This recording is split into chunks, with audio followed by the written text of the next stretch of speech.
In the summer of 1973, a few miles outside of Austin, Texas, 5 youths were attacked in a grisly and gruesome fashion by an unidentified madman.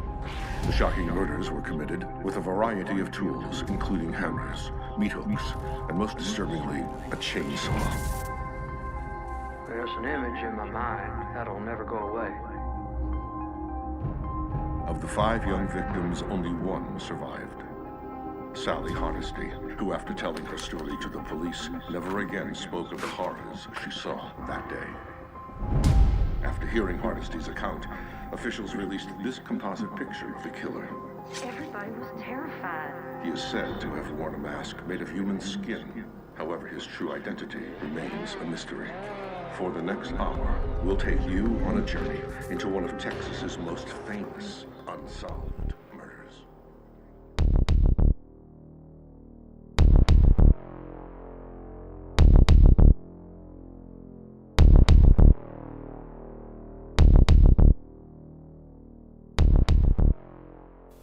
Well, I'm about ready to sound off on this film. I'm about ready to go to town on this film. But before we do that, welcome back to the Dreadcast. This is episode 4. We made it 4 weeks. 4 weeks. I'm very surprised we made it this long and not just one of those ventures where let's try something. Yeah, we're excited for 2 weeks and I can't be bothered. We've kept it going. I think what's kept me going in my brain with this podcast is that the horror genre is endless in a way. It really is. We could put everything related to horror, films, video games, books, put it into a hat, just pick something out, and it could just keep going and going. Oh yeah. Going. I mean, horror films have been going since what? I mean, the earliest film I can think of is Nosferatu, and that was back in like the 1930s. 22, I believe. Or 22. So I mean, there's at least 100 years worth of horror stuff that we could pick from. So I'm fairly certain we could keep this podcast going for quite a few years. That is, if we don't kill ourselves from this review. I don't think it's going to be a review. I mean, we'll go through everything. It's more going to be a why. I mean, why? Yeah, I went into watching this film with at least an open mind, because before we went into this, we did agree that we would at least give it a shot. Yes, yes, we did. Unfortunately, in the back of my mind, I knew it was going to be crap, and I was not disappointed because it was crap. Yep, that's the sound of this episode. Throughout most of watching this, I'm fairly certain my missus was getting to the point where she went, if he goes, one more time, I'm going to tell him to be quiet. And obviously the film we are talking about in question is the new Texas Chainsaw Massacre on Netflix. Texas Chainsaw Massacre 2022. The film that got passed around because of so many failed test screenings that only Netflix would take it. Oh, really? I didn't know that. Oh, it had some miserable test screenings. Oh, no. It went through production hell. It's changed directors as well. Oh, did it? Yeah. It was Garcia. Yeah, David Garcia that finally did it. Final director gave. Have you looked at him on IMDb? Have you seen his? No, have a look at his plethora of directional films, and just look at the vast list. Let's see. Have a look. Oh, yeah. So he's only done 2 films. Well, one film was this. Yeah. Oh no, he's a young'un. They should not have given him the keys to this film. Now, we'll get into this film. We're going to get into the meat and potatoes of this film soon. But what I do want to say, just before I go on to another tangent, is that this film is directed by, I can never pronounce his name. David Blue Garcia. It's produced. Notes here. Now, this is the important thing. It's written by Fede. I can never pronounce his name. Fede Alvarez. Alvarez directed the Evil Dead reboot. Oh, which in my opinion is up there. It's obviously not a true remake. It's his own take, but it does a good job in my opinion. It does a good job of a new Evil Dead film. It hasn't got the slapstick of Ash and comedy stylings. Yeah, it was But much. it works. It was very straight horror, wasn't it? Very straight horror, very evil. But this film is now also produced by Kim Henkel, who co-wrote the original Texas Chainsaw Massacre with Tobe Hooper. Oh, I expected better. I expected Something so went much wrong then. better. oh, something went wrong. Yeah, I just wanted to mention that before I go on a little tangent. So I Okay. figured we should begin this with, which I'm sure we'll do when we talk about the Halloween franchise. We'll talk about the timeline, because Yes. these films have such a convoluted, messed up timeline. Unlike Friday the 13th and Nightmare on Elm Street, in my opinion, that just go. They just go. Yeah. They don't. They- They don't alter. Jason Goes to Yeah. Hell, I believe, is the only one that alters. That was the odd one, wasn't it? Or Yeah. the one where he comes back as the funny slug thing. Was That that, is- no, yeah, that was that- Jason that's Goes to it. Hell. Yeah. Yeah, that's the one. And you We- could possibly oh. say maybe Hellraiser as well. I haven't actually Scream seen all as the well. Hellraisers. Scream was one, yeah, that carries on. But these two, I believe, are the ones that just don't give a Messed fuck. up their timelines. Yeah, so many directors and writers were like, I'm going to do this. This is the true sequel.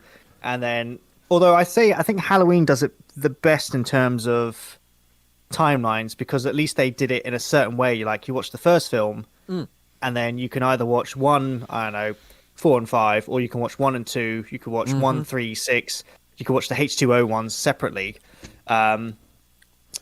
Texas. Yeah. I mean, I got to admit, I've only seen 3 Texas Chainsaw Massacre films. Can I guess which ones original- they are? The original, ahead, the you- remake, Yep. and this one. Yep. Yeah, that's it. I don't know much about. I'd like to see more of the films. I haven't got around to watching them yet. But I would. I hate this Well, film. let me go on. What were we going to say? I would say what was interesting about the first Texas, the original 1974 film, is you can actually just watch it as a standalone, and the story is kind of concluded. Completely. Because after Sally escapes, you could sit there and be like, okay, Sally's escaped, she's traumatized, she's run away, she's never going back. And you could just be like, I'm just assuming that Leatherface is living a nice, quiet life on his farm and is just not doing anything. Yeah. Whereas, they decided not to do that with this film. No. But yeah. I'll get into that in a moment. It's the similar thing to Friday the 13th or Aliens. If a studio has yeah, the Alien as well. franchise, if a studio more so Aliens, if the studio has the franchise, they have to do something with it. Otherwise, they'll lose Yes. it. They Yeah, have exactly. to keep capitalizing on it. So I've got a quick little rundown of the Texas Chainsaw timeline, which I drew up and put on the Twitter at Tom Grindhouse. You can find it there. Little plug. And you got to keep plugging it. So Exactly. we start with the original Texas Chainsaw Massacre, 1974, directed by Tobe Hooper. I'm not going to go directors of all of them because I have no idea, even though I could look it up. There is the next film, Texas Chainsaw Massacre 2. Now, to me, that says it's a sequel, the Texas Chainsaw Massacre 2. It's got a 2 on it. It's the one that follows. It features the same Sawyer family and with the hitchhiker's twin brother played by Bill Moseley. Right? It really links. It's got Drayton, who is Leatherface's older brother. He's the one that ran the gas station in the original. Oh, yes. Yeah. So he's in it. It continues. Okay, it continues. Plus, I do have to, the interesting thing that I learned is Yeah. the second one came out 12 years after the first one, which in terms of franchise entries, 12 years is insanely long. It's Considering most studios okay, the first one's out, get the next one out in a year or two if you Yeah. can. It's kind of the same trend that we get nowadays with sequels to Yeah. films from like the 90s or Oh, early yeah. 2000s. So we had that, in my opinion, is the true sequel. If you want to watch a sequel, you watch that and then you cap it off there. 1 and 2, fine. Yeah. Great campy performances. It's a bit schlocky. It's a bit silly, but it works. We then have the release of Texas Chainsaw Massacre 3, but it's titled Leatherface. Yes. This can be... It's arguably... people have different opinions on where this sits, but for the most part, this sits as a new sequel after the first film. Okay. It's Leatherface and his family terrorizing whatnot with Ken Foray from Dawn of the Dead and Keenan and Kel, as before mentioned, as a hunter. Yeah, that's what I'm going to leave it. We have the fourth installment, Texas Chainsaw Massacre Next Generation. This to me is one of my favorite ones because of how bad it is. Yeah. This is the Renee Zellweger, Matthew McConaughey scene chewing up film. Yeah. It's awful, but it's so good. It's about a Illuminati conspiracy. But again, it has Leatherface with his crazy family terrorizing a group of youths. The formula keeps going, you know? And this can be put as well as a quote-unquote true sequel to the original. Yeah. We then have, and this isn't in order, we then have Texas Chainsaw 3D in 2013. Following the 3D trend, this was the next quote-unquote true sequel to the original. We're up to 4 now, okay? We're up to 4 people.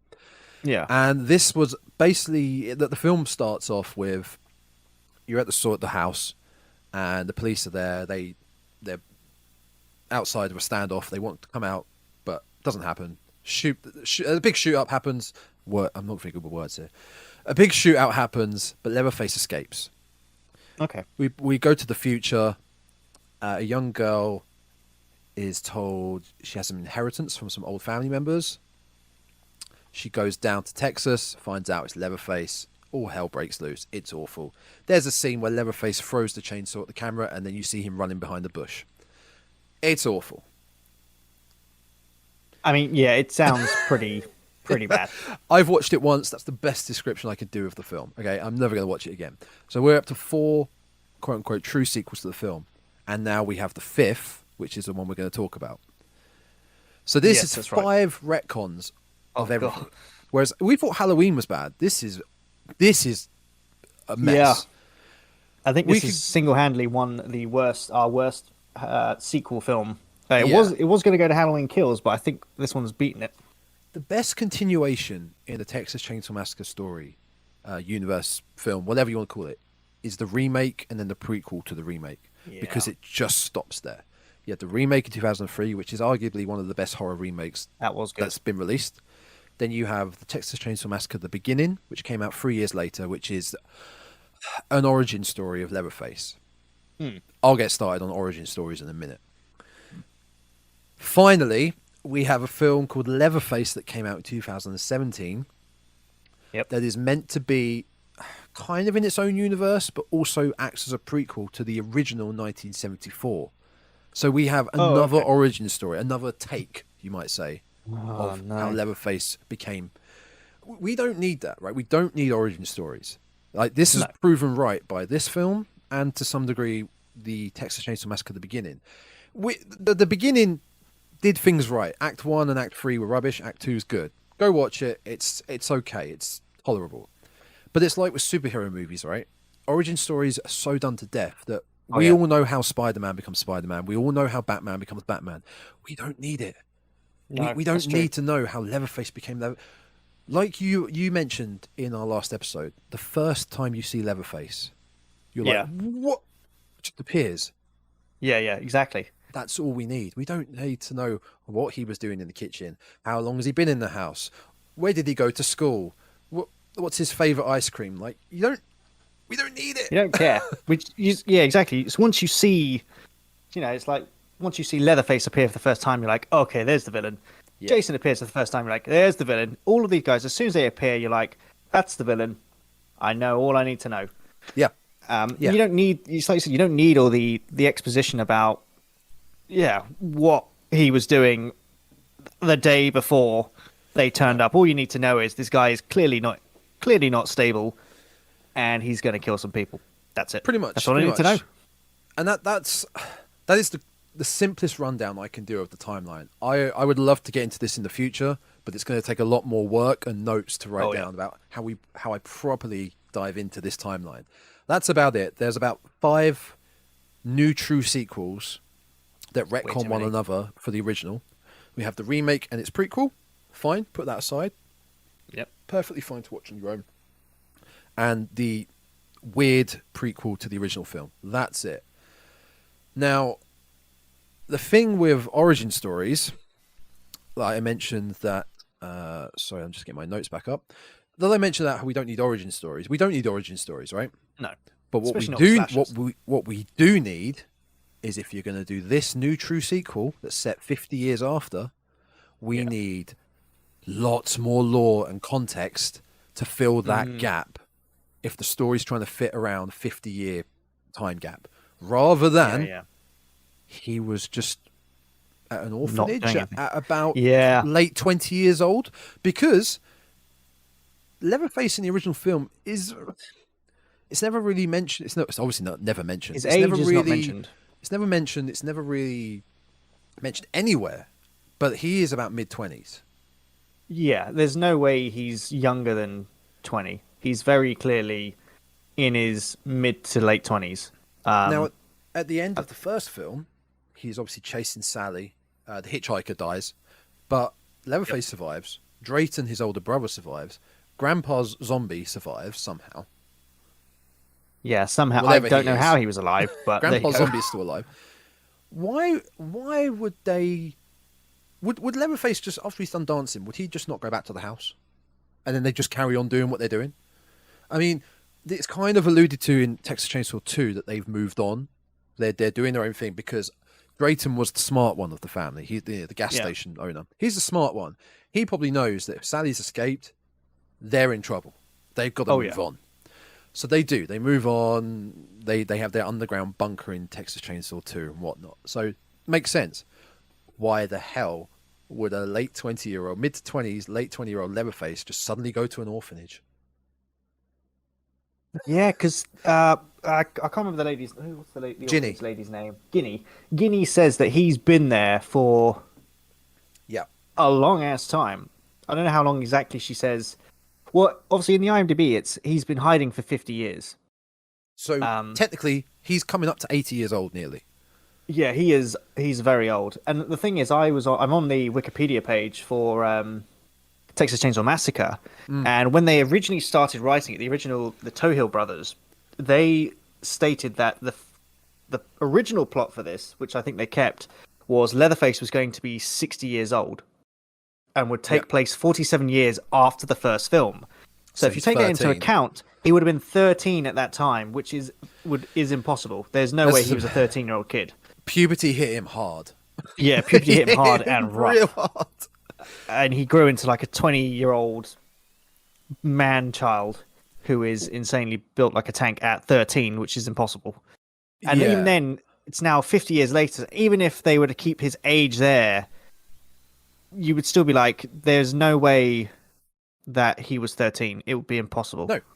And the thing that really contradicts this is that they marketed this as the new sequel, right, to the original film. And they even established that in the first 5 minutes about what happened to Sally. They called it the Texas Chainsaw Massacre, right? So it did happen. It did happen 50 years ago. So they're not just making their own universe. This is a new sequel to the original film. Yeah. When we get to the orphanage, which we'll just establish in a minute when we go through the film, this is where Leatherface has been for all this time, being looked after by this woman who could potentially be younger than him, or around the same age. We are shown a photo of the kids at the orphanage, right? And we see Leatherface at the back. It's smashed, so you can't see his face. Yeah, that's right. The date on this photo says 1975, so 2 years after. Oh, whoops. Why would he go to this orphanage in a 2-year gap after what happened of the first one? Why? Well, if the orphanage photo is 1975, that would be less than a year. And the other thing is the photo of the kid, the photo of the orphanage, he would have to have been a child. And if this is a true sequel, in 1974, I mean, he's a 6 foot. I don't know how tall kind of handsome was. He was six. I mean, he's taller than you, 6'4", wasn't he? I think he was about 6'4". So he was a man. And the photo that they have in the orphanage, you can tell it's a large child. Well, not a large child, large child. A grown ass man. It was a grown. He would stick out way too much. Yeah. So, so I think if that's the case, they've already kind of screwed themselves because they went, "All right, this is a true sequel. He was a man in the first film, but in 1975, he then de-aged to be a child just so we could fit in this orphanage thing." This is what I mean about how we don't need an origin story, but we need the context if you're gonna Yeah. try and 50 years is a big gap that we Oh, don't yeah. really get in many of these horror films. You've got to fill this with a set in stone story rather than he was just looked after. Like, why? If you're making this a true sequel, why? Yeah, that actually, I don't know if it. Let me grab my notes. I don't know if this is going to come into critiquing or not, but the thing that did bug me was the fact that Leatherface in this seems to be a bit of a softie. That's the At first thing I times, had was yeah. at times he's a bit of a at times he's also very stupid, but I think that's just because when they filmed it, they had filmed a scene and then they were kind of like, oh shoot, we've made a mistake here, but it's too late to go back now. We can't, if we try to change this, the film is not going to make sense. Yeah. Because of the way certain things are set up. And I mean, him a bit of a softie, it's the no, tell you what, I'm going to keep that till later because otherwise that's going to give away certain stuff. So I will keep that. We've already done so many whys, and it's been about 20 minutes so far. Why? Most of our notes is either why, how, or what on earth were they thinking when they did this film. But That's what really bothers me. If they wanted it to be a standalone film, we want to make a Texas Chainsaw Massacre film, and we want to say it happened 50 years later, because the original was 49 years. No, 40. It was a while ago 48 years ago. 74. Probably. 74. So we'll round it to 50 years. If you want to say that, fine. You want to do your own thing, fine. But if you're committing, which they are, to it being the original, that's lazy in my opinion. Yeah. To really not have a good story as to why he's there. It's so lazy. It's like you said, one of the writers wrote the original film. Yeah. The fact that they got that wrong kind of, I mean, it depends on how much they were involved in the writing. It could be he wrote the first draft and then went, here you go, this is the idea. And then the second writer was like, okay, I'm going to tweak this potentially way too much. But yeah, if you're doing the true sequel, the absolute true sequel, I don't think they did was they didn't watch the original. They should have had the original up and gone, right, that's what we're doing. So we have to make sure that when we do the true sequel, his age is correct. Everything is correct in terms of what we're following. It's the fact that they went in the first film, he's a man. He's a man. He's not a child. He's not 13. He's a man. God. And they goes, oh, okay, we're going to put in this orphanage bit. He was here as a child. Let's do that. And then at the end of it, I wonder if they watched it back and they went, oh, hang on a sec. He was a man in the first film. Now he's a child in the first film, but he was a man because we're following this. Oh, bugger. Yeah. And that's what I think a lot of the reviews that I checked on quickly were sitting there going, it's just very confusing because they haven't connected any of the dots. So if they had just gone, okay, we're making a Texas Chainsaw Massacre film, don't watch anything else. Ignore everything else. This is basically something happened 50 years ago with a guy called Leatherface. He went missing. He terrorized a girl. She escaped. And this is just what we're doing now. And if they'd done that, I think, to be fair, I wouldn't have been as pissed as I was when I watched this film. Because I could have gone, okay, it's not a true sequel. It's just another film in this franchise. Exactly, yeah. It's not a deep story, really, when you think about it. The original There is film, no story in this film. It's not this film, the original. Oh, like, no, the original, idea yeah, of sorry. Leatherface and the Sawyers and the killing and the massacre, it's not really that complex to continue. When I was thinking about this before we start recording, I really loved the character. I really loved the teens in the first film. Yeah, because when they're going down there, obviously a lot of the teens you find in slashers are doing it for some stupid reason. They're like, oh, we're going to a camp, we're going to go smoke weed, have sex, do all these things that teens usually do. But the tropes. But the teens in the first film were like, we're going down to Texas. We're going to go find out about our ancestry. We want to know where our parents came from. We want to explore, what made us who. And I was like, that's actually really nice. I really like these characters. And they get on so well. It's like, we're not going down to have a, binge-filled weekend. You're like, no, these guys are actually like, yeah, we want to know more about us. Yeah. And of course, at the time, it was, this was about, less than 30 years after World War II. You know, the Cold War had gone on. They'd had the Vietnam War going on. And these were just teens who were like, you know what? Just for a weekend, let's just go and relax. And I really like that about these. The teens in this film, I hated them after 4 minutes. I could not stand them. I did not care about them whatsoever because they annoyed me, especially whatever her name was. What is her blooming name? The main... what's her name? Here we go. Melody. Yeah. In 4 minutes, I was like, I already hate you, and I have a bad feeling you're going to be the final girl. And that's a problem. When you have a final girl that you immediately make people not like, you're sitting there going, the final girl has to be liked. Because you're rooting for her to survive. And I sat there after 4 minutes going, I hope you all die, because I cannot stand any of you. Sorry. Melody, I couldn't stand. Because immediately after she made that initial joke, I'm like, okay, you've just literally pissed off someone who lives there. Yeah. My favorite character of this whole film was actually Richter.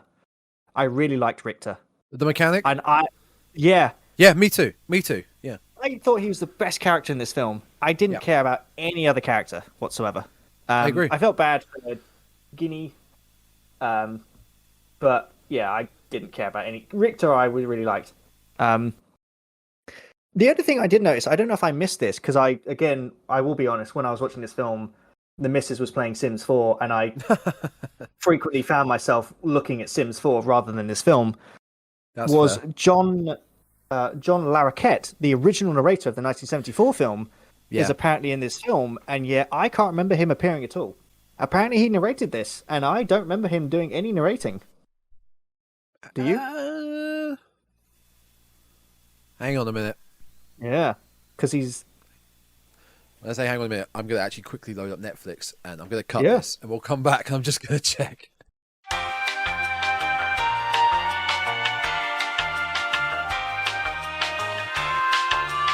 Yep, he is. Oh, he is? Okay, I just totally missed it. He is. Just quickly gone back to Netflix and checked out the beginning, and so this is better time than any to get into the film. Yeah, it is. I think this is the perfect time now for us to cry our way through the film.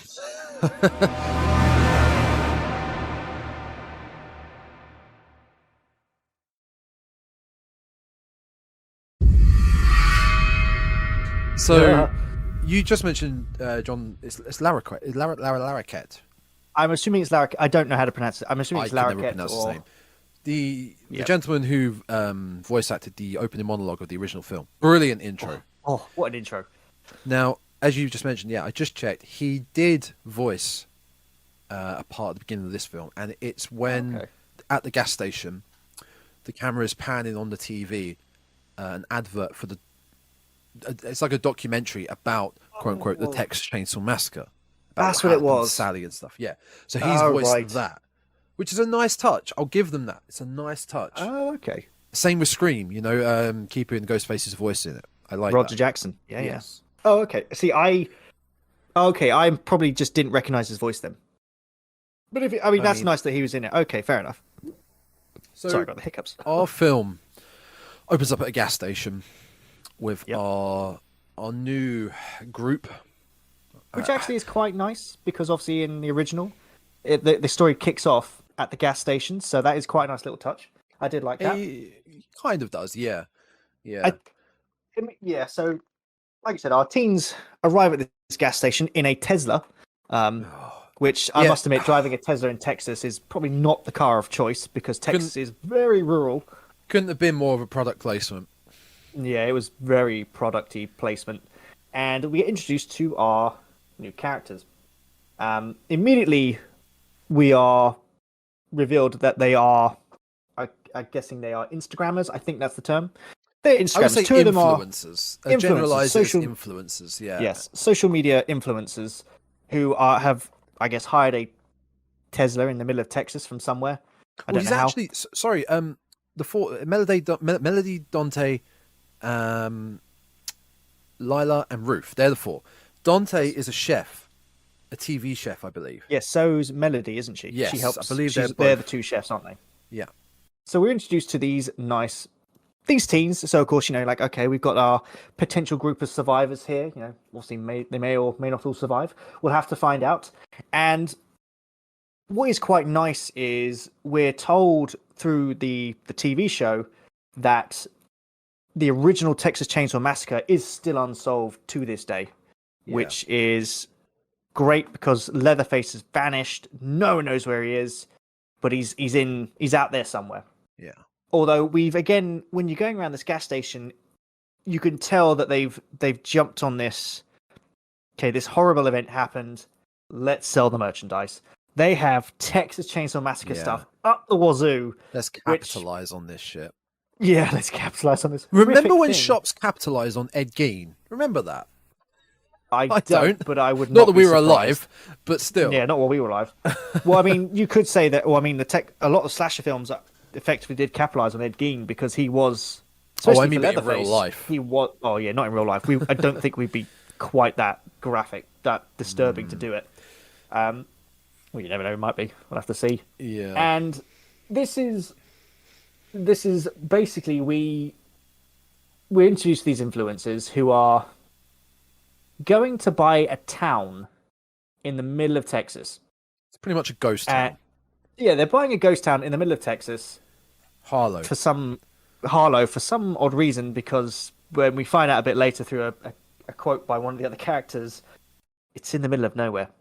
And we get introduced to one of the other characters, Richter, the mechanic who turns up.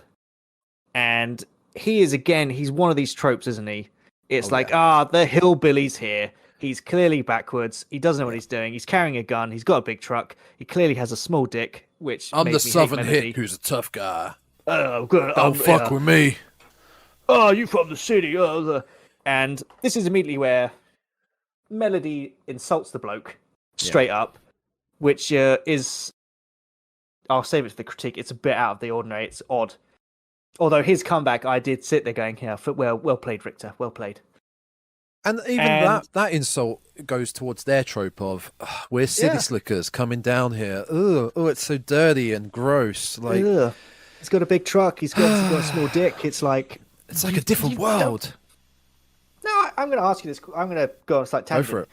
If you went to the middle of, well, let's go with Texas, which, it's deep South America. They love their guns. Would you, if someone like that turned up with a gun clearly in his back pocket, would you insult the man? Someone I didn't know. Yeah, someone you didn't know in an area where there is no one around. No, do you know what I'd probably do? I'd probably be, all right. Yeah. How you doing? Good day. Morning. That's Morning. it. That's it. That's it. Yeah. But she just insults the man, and you're like, which of course, the thing is, that's a trope because you're like, oh, is Richter part of the family? Which of course, to hardcore fans of the series, you'd be like, oh, Richter's obviously in on it, isn't he? You think a lot of the times with that trope, it does give you the impression, is he part of the evil of the film? But sometimes it turns out to be, he gives the impression of being the evil, but sometimes he can be the hero. Yeah, exactly. You never know. No, he's the lone wolf. So we'll get into our massive critiques later. So we'll carry on with the storyline. So basically, the four influencers carry on in their Tesla. We find that they're going down to a town where they're going to. I think they're auctioning it off from a bank. I believe that's what it was. Yeah. And they get to this town and they're kind of walking around, and we find out the reason they're doing this is because they want to create a safe haven, I guess, for people who have suffered in their lives. And I don't know why they're doing it in a ghost town, which is 7 hours away from everywhere. Yeah. And this is brought up by Melody's sister, Lila, who she says it's 7 hours away by car in the middle of nowhere. Can I just say as well, this town, they got their money's worth of this set. Oh, yeah, it's... Because this one street, that is the set. That's all you see of this town. This one street. You have one street, and you can tell that... You could tell it's a set. All of the action either takes place inside Richter's garage, or the Richter's garage, the orphanage, or the street. Yeah. Every other building in this this set is clearly empty. Yeah. There is nothing inside it. They're just, I don't know, wooden like panels, and that's it. And they're auctioning off these to build this as a safe haven for, I guess, other people to come down and set up a new life. Although, again, why they would choose a ghost town 7 hours in the middle of nowhere is beyond me. You just wouldn't do it. It's a bit daft. And they come across the orphanage, and they meet Ginny, the quite elderly, I would say. She's very elderly. Oh, she's got to be late 70s, 80s. Oh yeah, she's very and with ill health, Yes. very ill health. She has she's got an oxygen breather for her. Yeah. And they basically say, "Oh yeah, sorry, you're not supposed to be here," and they effectively pretty much say you have to leave. Yeah. And I you got to get admit, out. it's who is it? Dante. This is the point where, I mean, at this point in time, I didn't like Melody because I thought, right, you're an asshole. You've just insulted some randomer.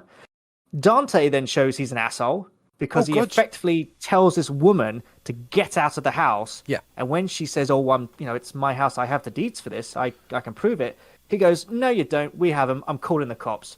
And he leaves and calls the cops. And you're like, there's like no reasoning.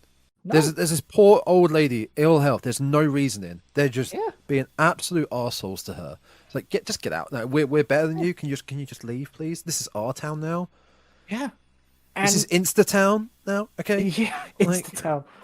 And yes, they set this poor lady off, who starts, she's begging with them. It's like, it's my house, please. You can't take me away from it. You can tell she has nowhere to go. Yeah. And the cops turn up and goes, "All right, yeah, no, you have to leave." And they literally lock her arms with her and start forcing her out the house. Mm. And I'm guessing she either has a heart attack or she vomits. Yeah, I'm not sure what happens. Not sure what something has come up. While this is happening, just to say, before this actually happened, before they sit down and the police come for her, they're looking around the house. This is before Ginny even turns up. Oh yeah, they're just kind of exploring, aren't they? And this is where Melody discovers that photo I mentioned earlier. Yes, the orphanage from 1975 with Leatherface just subtly in the background of the photo, with his face scratched out, of course. And we are kind of introduced to Leatherface while they're having their discussion. They're having a bit of a heated discussion. Suddenly, he appears at the top of the stairs, like in a silhouette form.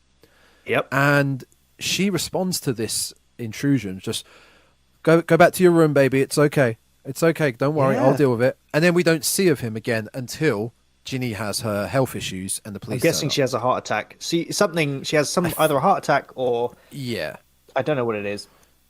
So they put her in the car. I believe it's who is it? Well, Dante doesn't seem to care. He's like, "Oh, just get her in the van. Get her out of town. She's gone." Leatherface picks her up. Leatherface very, very lovingly, actually. I mean, this is kind of why I was saying that he's a softie, because he picks her up. He ignores everyone else, which I thought was like, okay, maybe over 50 years, maybe she's had an influence on him. She's managed to calm him or something. And he picks her up. He puts her in the police van. It's Ruth, Dante's girlfriend, goes with him. Oh. Says, "Look, we're going to... I got to admit, they're all supposed to be... I'm guessing they're teens. They've got to be teens, late teens, 18, 19. I don't know. I don't know if they're actually labeled. They have an age listed anywhere, especially on the Wikipedia. It's only because a lot of the cast in this are. I mean, the girl that played Lila is 18. I'm guessing Sarah Yarkin. She looks probably around the same age. Yeah, they're described as young entrepreneurs. Yeah. So I mean, that's the way to broaden their age. The only thing I would say is when you were introduced to Ruth, both me and the missus went, "She's not a teen." No, and it's very. Early I mean, 20s, I just looked her up. So she's our age. She's 31. No way. Okay, so then I would say they're not teens. I would say they're trying to be mid-20s then. I don't think they're teens. Maybe Lila? Well, Lila might be, only because of something that she reveals. Yeah. But, so they go off. Wait, hang on, one sec. Let's slow it down a second. Okay. In between this, you have a minor plot. Yes. That kind of gets sprinkled in throughout the film. And the first part of this is... There's a Confederate flag here. Oh, yeah. We have to make a point about... Now, I'm going to preface all of this. Yeah, get rid of that fucking Confederate flag anywhere in real life. Yeah, Get rid exactly. of those. It's a symbol of, you know, Anything of the South like that from the Civil War and racial tension, anything like that. Get rid of it. exactly. We don't need You it know, in this world. No. But it felt so shoehorned in. It felt really shoehorned in. So Dante notices this Confederate flag hanging above the orphanage. Dante is a black character, and obviously he notices the flag and goes, "We have to get rid of that." Yeah, too right. Which Fine. is fair enough. Yeah, get rid of it. But in the context of this film, it felt very shoehorned in. It didn't feel right. I'll tell you what, we'll pause it here, and we'll say, so throughout this film, it suffers from having very much modern issues. Yeah, like you said, stuck in it. Yes, modern issues shoehorned in. Yeah, there's nothing wrong. I mean, I was thinking about this. There's nothing wrong with if you want to make a film that deals with these issues, by all means. Unfortunately, a film such as the Texas Chainsaw Massacre is the wrong film. It is the wrong film. And yeah, it is. So this film gets touched upon that we get references to LGBTQ, the issues that they face, because obviously I believe Melody is trying to set up a safe haven for people who have, suffered from LGBT abuse. Dante obviously sees a Confederate flag and goes, well, that's racism. So we have elements of the racism issues going on. Mel reveals that she survived a school shooting. No, Lila. Which is the reason. Lila reveals she survived a school shooting, which is the reason why she's down there. Yeah. And there are so many of these issues that are plugged into this film. You're kind of sitting there thinking, okay, there's way too many. Like I said, it's good to touch upon them and to talk about them. Yeah. But it's if you were to take them out of this film, the film would still run the same way. It would. It wouldn't change anything in the film. And I think the issue is they're trying to set up this safe haven for the people who have suffered this. But I hate to say it, but the deep south of America is not the place to do that. I mean, I've got family in America, I've got family in Texas, and they are super religious. And there are still people down there who are, slightly racist. Yeah. Because of the location they are. And dragging all these people down there, you're actually potentially setting them up to get more abuse, especially in the very religious belt that they have down there. Yeah. But so there is obviously, like we said, there are these backstories that are kind of being plugged in, which if you were to take them out, the film may only be about an hour long. Yeah, and this film is only just over an hour long. It's about an hour and 20. It's a very short film. But so the Confederate flag was the catalyst, symbol of the South. It was part of the catalyst to going into the orphanage. Yeah, and because they thought this town was abandoned. So yeah, they went into the orphanage to get rid of this Confederate flag, and then Ginny appears saying, "What are you doing in my house?" And then they were surprised to see her there. That's where the whole deed conversation came in, and Ginny having heart issues and being taken away in hospital. I just wanted to put that in there as to why all that happened. Yeah. But the problem I have with this part, this was one of my first major problems. Yeah, the group being dicks, pointing out his gun and his small penis. This made no sense. So our group, we've established Melody, Dante, Lila, Ruth. Ruth doesn't get much play until this part of the film. I didn't mind Ruth and Lila. I didn't mind too much. I thought, okay, Ruth doesn't really have much of a character, to be fair. That's what I mean. She doesn't get much play. Nothing really happens with Ruth until now. Ruth just decides to go with this person she has never met. The large gentleman that picked this old lady up that she's never met. These police officers that she's met once. Did meet. They were stopped by the police on the way to this town. Brief part, not important.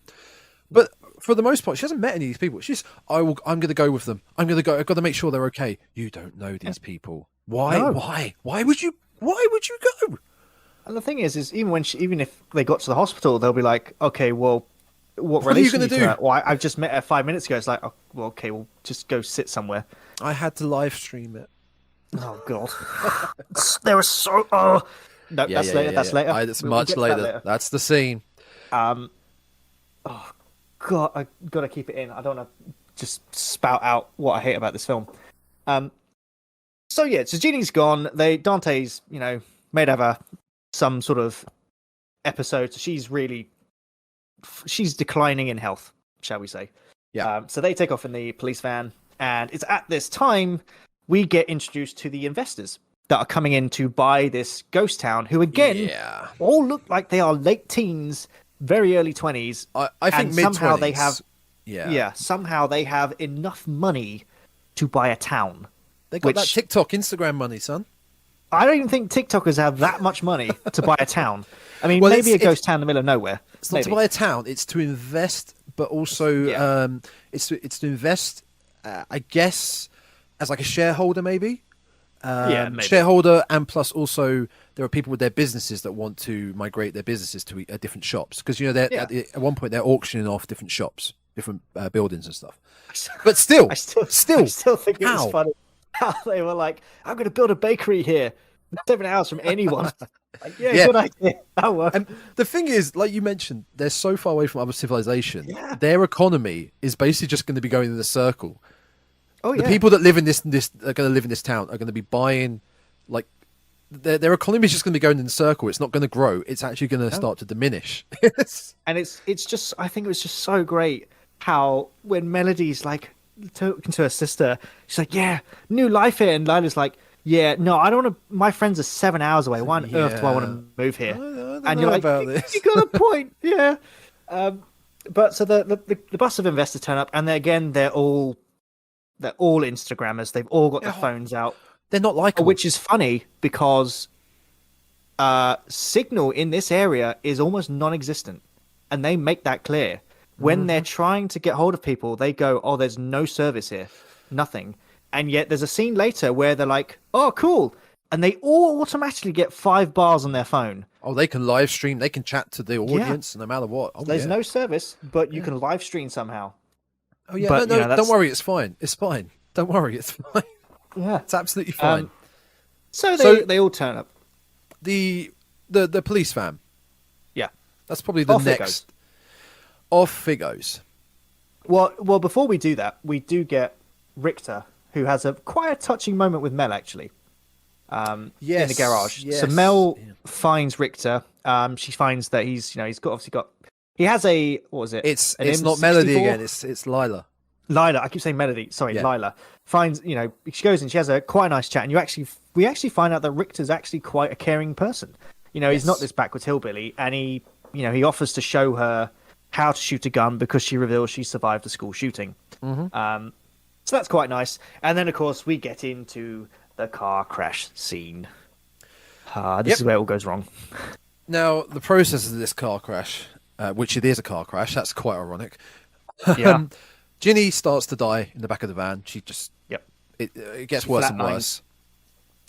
worse. I can't remember what sets Leatherface. I mean, he's not Leatherface at this point, but he is Leatherface. I can't remember what sets him off to start attacking the cop in the back. What sets him off is so Leatherface is trying to put the mask on. He's trying to get the oxygen to work. That's it. I'm guessing yeah, that's it. I mean, effectively, Ginny is his adoptive mother in this. She's kind of become this carer, this mother to About, this what, 2 years older 60-year-old. than him? Yeah. Ruth's in the front, texting again with no signal, texting the group saying the lady's died. She's died, which is actually quite an important plot thing. Yeah. And so we see Leatherface. He's trying to get her back to life. He's turning the handle on the oxygen machine, Yeah. and he's really struggling. And the cop puts his hand on Leatherface to stop him. Yeah. And that's when the music stops, everything stops, and you're like, he's stopped Leatherface trying to save his mum, his adopted mum, and, well, for lack of a better word, shit kicks off. Yeah, this is actually where as well in some sense the good I think they were good effects for the film. The effects didn't look too bad. It was overkill at times, in my opinion, and I'm a fan of gory films, but it has to be in the right setting. I would agree with that. It just didn't fit right, some of the gore in this film, but the looks wise, the effects look good, and especially on these deaths in this car crash. So the first cop gets his hand Leatherface snapped off, doesn't he? snaps his wrist, stabs the cop in the neck with his bone that's sticking out from his wrist. That was clever. While this is happening, the said cop that's been stabbed accidentally shoots the cop in the front who's driving. Yep. This Through the crashes the throat. car. We've all had an accident. we then pan to what's her name? Ruth in the front, waking up, looking in her mirror, seeing Leatherface. I'm about to go off on this bit now. I'm about to go off on this. Oh, I'm getting ready. Leatherface is outside. He's making a mask behind the van. He is carving with, I assume, a broken bit of glass or metal. Yep. Or a knife he had. He is carving Ginny's face off to make a mask. Now, we're going back to the fact that this is a true sequel, right? Yeah. True sequel. This is what they want. True sequel. Why has he waited until this poor lady has died before making a mask of her face? Whereas before, he has no problems with chasing people, killing people, doing horrendous things, grave digging, making furniture. No, he's fine. Why would he not just kill her whenever and just make a mask? I mean, this man is a monster. Well, see, that's the thing. So I reckon this is carrying on from the first film. So in the Texas Chainsaw Massacre, they are known as the family, the Saw family. But it's never really stated if they are actually a family or not. I don't think it's ever canonically said. They are. They are. Drayton and the hitchhiker. They're all brothers. They are. The grandpa is their grandpa. Yeah. So my reason, the reason he hasn't killed her in all these years, is potentially after the events of the first film. Like you said, the original gas store owner has gone, you know what? She's escaped. She knows where we are. We have to leave. Potentially, what they did is they went, right, Leatherface is a gigantic 6'4", very simple man. He is not there in his head. Yeah, there are not. He's very simple. Yep. So potentially they said, right, we're leaving. You stay here. And Leatherface, in that time, has found his way to this ghost town, and this lady has taken him in. Try and keep it on the down low. On the down low. Try and keep away. Yeah. Well, I mean, apparently in this film, she looked after him when he was a boy, so there's that. Even why though did he was a grown man. He just decided she's now dead. Right. He's been thinking in his head, once she's dead, I'm having that face. Or he's like rubbing his hands. He's going, that will look good on me. Yeah. That'll look good on my face. And I think this is one of the problems that you touched upon earlier in this episode. If you've got to make a true sequel, you need the lore. Yeah. And there's no lore here. It's just, okay, he's just taking her face for some daft reason. I mean, he doesn't actually need... obviously, he's Leatherface in the first one, but we don't know where that first mask came from. No. He just hasn't. We don't need to. No. He could have gone back to town and what I think would have been better is if he went back... He didn't take her face off. He went back to the orphanage. He smashed a hole in the wall, got the chainsaw out, and in there was the original mask. Oh, and he puts it on. I have another. Oh, we'll get to that bit with the chainsaw. I think we know the same thing. We'll get to that. But I'm assuming that over the course of the years, she became his mother, and in his mind, it's like, this is my mum. She's taking care of me. We're family, so I'm not going to hurt her. Until she's dead, and then, like you said, I'm having that face. That's the only way I could see it, but even that is very thin. Oh yeah, story wise. I mean, a lot of the stuff in this film is very thin, if not laughable at best. Yeah. So I mean, towards the end, so he's doing the business with Ginny's face.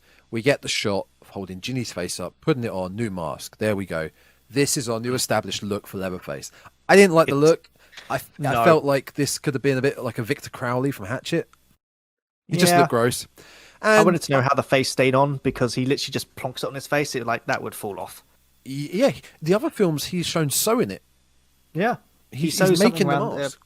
He's got a little latch, doesn't he? Now with the car crash, Ginny's obviously dead. Policeman in the back is obviously dead. Policeman in the front isn't dead, but then becomes dead. Ruth does her best. God bless her. She does her best to survive, but alas, she does not. How did she die again? I can't remember. Oh, she gets.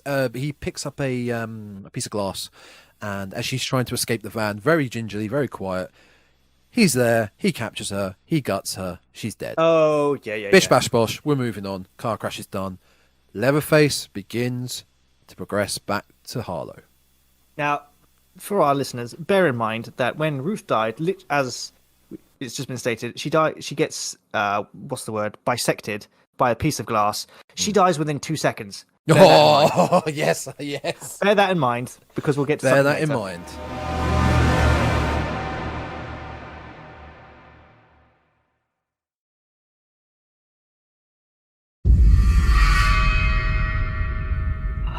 This film was so bad.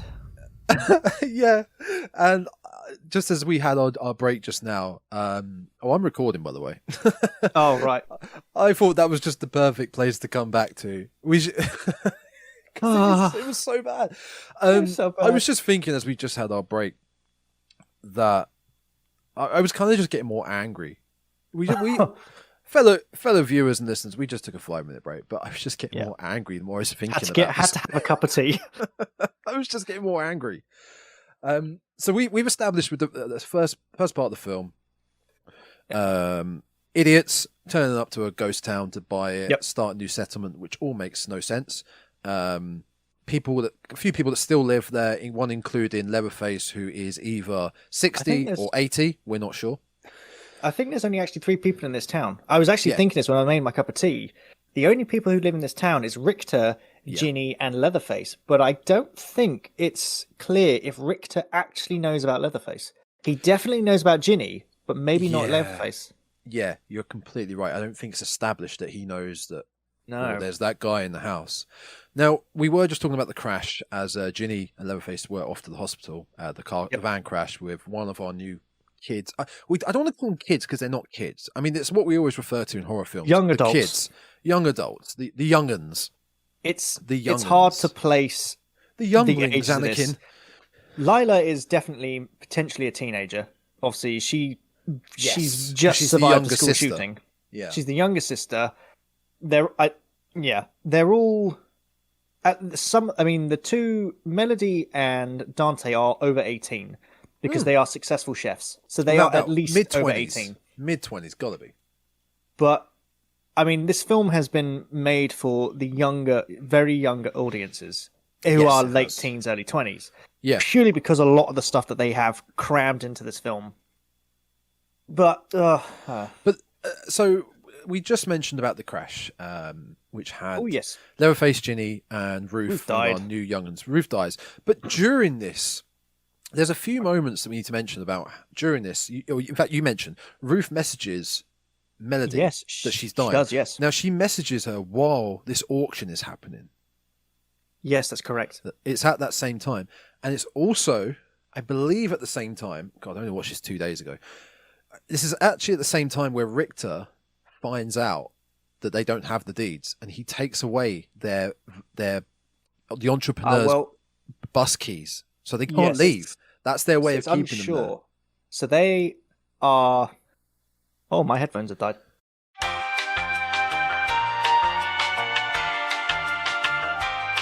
So yes, so there's a few things that happen during this crash. Richter takes away the keys because he's pissed off about what, quote unquote, they have done to Ginny, even though they haven't really done much. They've caused her stress. He's not happy how they've just come into his town, and they're like, "Yeah, this is ours now. This is ours. Get out." And Richter's like, "No, hey, wait, no, we're not having this." So Richter he gets straight up into their face, and is like, "No, until you find the deeds, you're not doing any business here. I'm having these keys to your entrepreneur tour bus, and until you sort this out, you're not having it back." That comes into a factor later on in the film with our massacre. Oh, we're having technical problems. I can't hear T.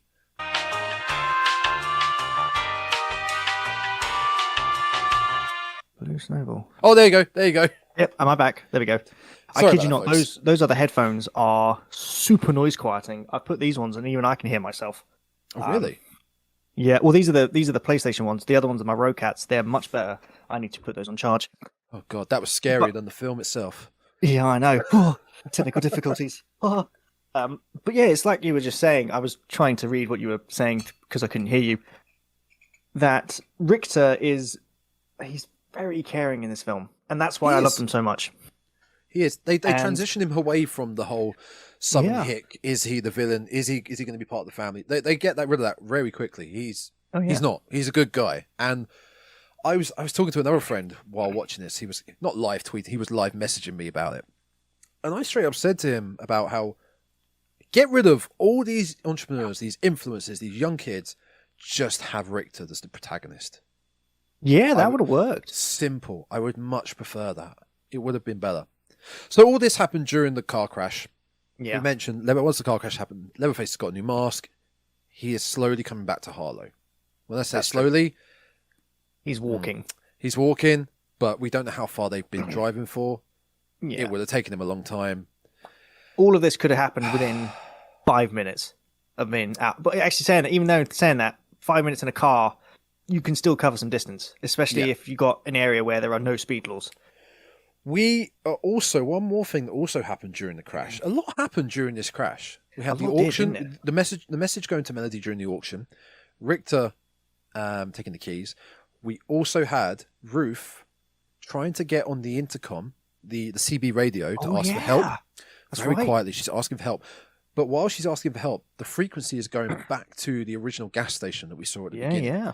And the gas station owner hears this, and he knows because I think he's aware of the Leatherface rumor. Yeah, he's in the know of the original story. What the original events. Is it him that contacts Sally? It is. He calls Sally, who at this point in time, so obviously Sally is our returning survivor from the first film, even though she was utterly traumatized and probably would never return. I don't know if it's mentioned in Texas Chainsaw Massacre 2 what happens to her.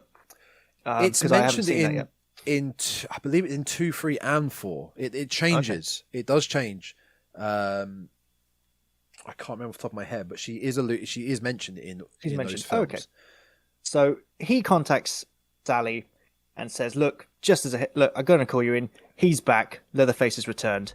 And he knows this because on the intercom, Ruth is telling him that Leatherface is cutting off her face. He's putting his face on, and he knows who that is. So he calls up Sarah, who at this point in time is a Texas Ranger. Sally has become a Texas Ranger in the 50 years, and she's also become a butcher, which I did think was a bit weird. It's like, okay. No, not that bit. I wasn't too bothered about because her granddad is established in the first film, was working in the abattoir. Yes, Franklin talks about how they used to how they used to kill the animals, and they'd be down there with the granddad, and they used to do it like this. So it's possible that originally in the film, they went back to. She's probably bought the abattoir in that. They went back to their old house, the granddad's old house. I didn't mind that. It felt like a nice callback. I liked that as well. And I'm clutching at straws here with some of the nice parts of this film. Yeah, I mean, well, I've got my things I'll say. And so she picks up the call, and on this phone he says, "He's back. It's Leatherface." And he tells her he's back, and she goes, "All right." Literally, the second later, she whips off the apron, and it's boots on, cowboy hat on. The shotgun comes out, the badass badge is on, and she gets in a car. I'm getting mad. I'm getting angry. She guns it in the she guns it in the 4x4. It's surprising though because he doesn't actually tell her where he is. Yeah. It's just he's back. She's like, "All right, shotguns, guns on," and she takes off. And it's like, "And where are you going? You have no idea where he is." Is the line said here, or is it said later on that she's waited 50 years for this? That's later. Which is in a scene that I sat there biting my fingernails because I was so angry. Yep. And also, it doesn't make sense when you break it down. Like that makes no sense whatsoever because it's anyway. So off she goes. Sally Hardesty which is not played by the same actress. It is played by Marilyn Burns. Sadly, she passed away. Yeah. Quite recently, actually. It was only a few years ago. Yes, it was very recently. Yeah, I will say as well. When we talk about Final Girls, Sally is probably the least, probably at the bottom of the list of Final Girls that needed to return for any reason. Yeah, Laurie, the way they made her return from Halloween 2018, she wasn't waiting. She hasn't been waiting this long to hunt Michael. No, she's trying to get away from him in her best way possible by having her own compound, hide him with all these traps. She doesn't want to find him. She doesn't want to hunt him. She wants to run away forever from him. Yeah. I agree with that. Laurie, I think she states it where in 2018 Halloween, she's had a family. She's married someone. She's had a kid. She's had a grandkid. She has this compound, but she even states, she's not hunting him. She knows where he is. He's in prison. But she states, I haven't been hunting him, but she's been preparing just in case. Just in case. If he escapes, she's like, I'm ready. And it's the same with Sydney Prescott. Damn it. She's moved on. She's left Woodsboro. Yeah. But at the same time, she's like, but I've got a gun. I'm prepared just in case. Just in case shit hits the fan. Sally has apparently in 50 years not been able to find a hulking 6'4" simple man. And yeah. Sally's apparently had a 50-year agenda. A 50-year agenda. When if I was a survivor of something like that, I wouldn't wait 50 years. I'm like, I know where the house is. You would call up the cops. You'd call up the SWAT and say, there's a madman in this house. He's just butchered my friends. Let's go down there now. Which you wouldn't is what wait 50 years. Which is what happens at the beginning of the fourth true sequel that I mentioned earlier, Texas Chainsaw 3D, where the beginning of the film starts with a shootout. Pretty much straight after the first film. The police are there. They're like, we've got to take these guys down. Do that. Because you think about after the first film, Sally, back of that truck, maybe they pulled over the truck driver to calm Sally down. They then went straight to the nearest police station. This is established in this film, she gave her description of what Leatherface looked like. So we got the drawing of Leatherface. Then what do? Sally goes into care. They try and hunt this guy down, and we go from there. But no, she's like, he's mine. He's mine. I haven't found him yet, but he's mine. 50 years? I know Texas is big, but Christ, 50 years is a long time. 50 years is a long time. To 365 days in 50 years each. That's a long time to not be able to find this bloke. And she is clearly hunting him. Oh yeah, it's the words. I've been waiting for this. If you've she is tooled up in a later scene. She has a shotgun. She's got a combat knife. She's got a pistol. She's got everything ready to take this man down. And the return of Sally. I know everyone said it, but it can't not be said. It feels so much like they're trying to capitalize on the return of Laurie and Halloween.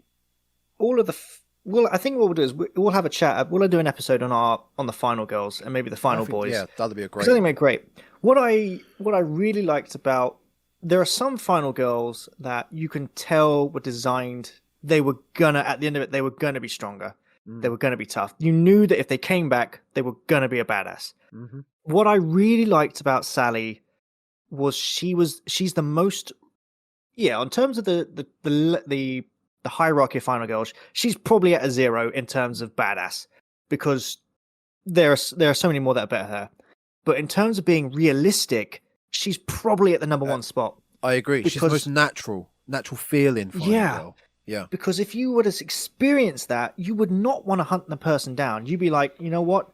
I've survived this most horrific thing that I could ever experience. You would either move country or move state. You'd be like, I'm out of there. I'm never looking back. Yet Sally apparently was like, nope, I'm going to live in the same place, and I still can't find this dude. Even though they touched on this film, and it's like, why didn't she find him? Well, he's wearing a mask. It's hard to find him. It's like, not many people wear that type of mask. It can't be that hard to find a 6'4" man who is simple in Texas. Yeah. You would be able to find him, especially in an area where there's not many people. It would not be too tricky. It's never established that he could drive either. So I don't think he could get that far. Well, it's implied he walks everywhere. Yeah. Drayton, his older brother, obviously drove the gas station owner. Yeah. But splitting it, whatever. We're trying to reason with something that can't be reasoned with here. No. Okay. Sally is introduced. I think at this point, but me personally, I'm going to get a few scenes mixed up in different orders. But she on her way to Harlow, she ends up at where the car crash was. Yes. Despite not. The timeline in this, the time of day is very tricky to pin down, because when, like we said, Dante and Melody go looking for the deed in the house. Yeah. It goes from the middle of the day, and then when you see certain shots through the windows, you're like, that is clearly nighttime. They're it's shooting not night light and day outside. at times. Yeah. So, and then when we meet Sally, it's gone to nighttime within a second.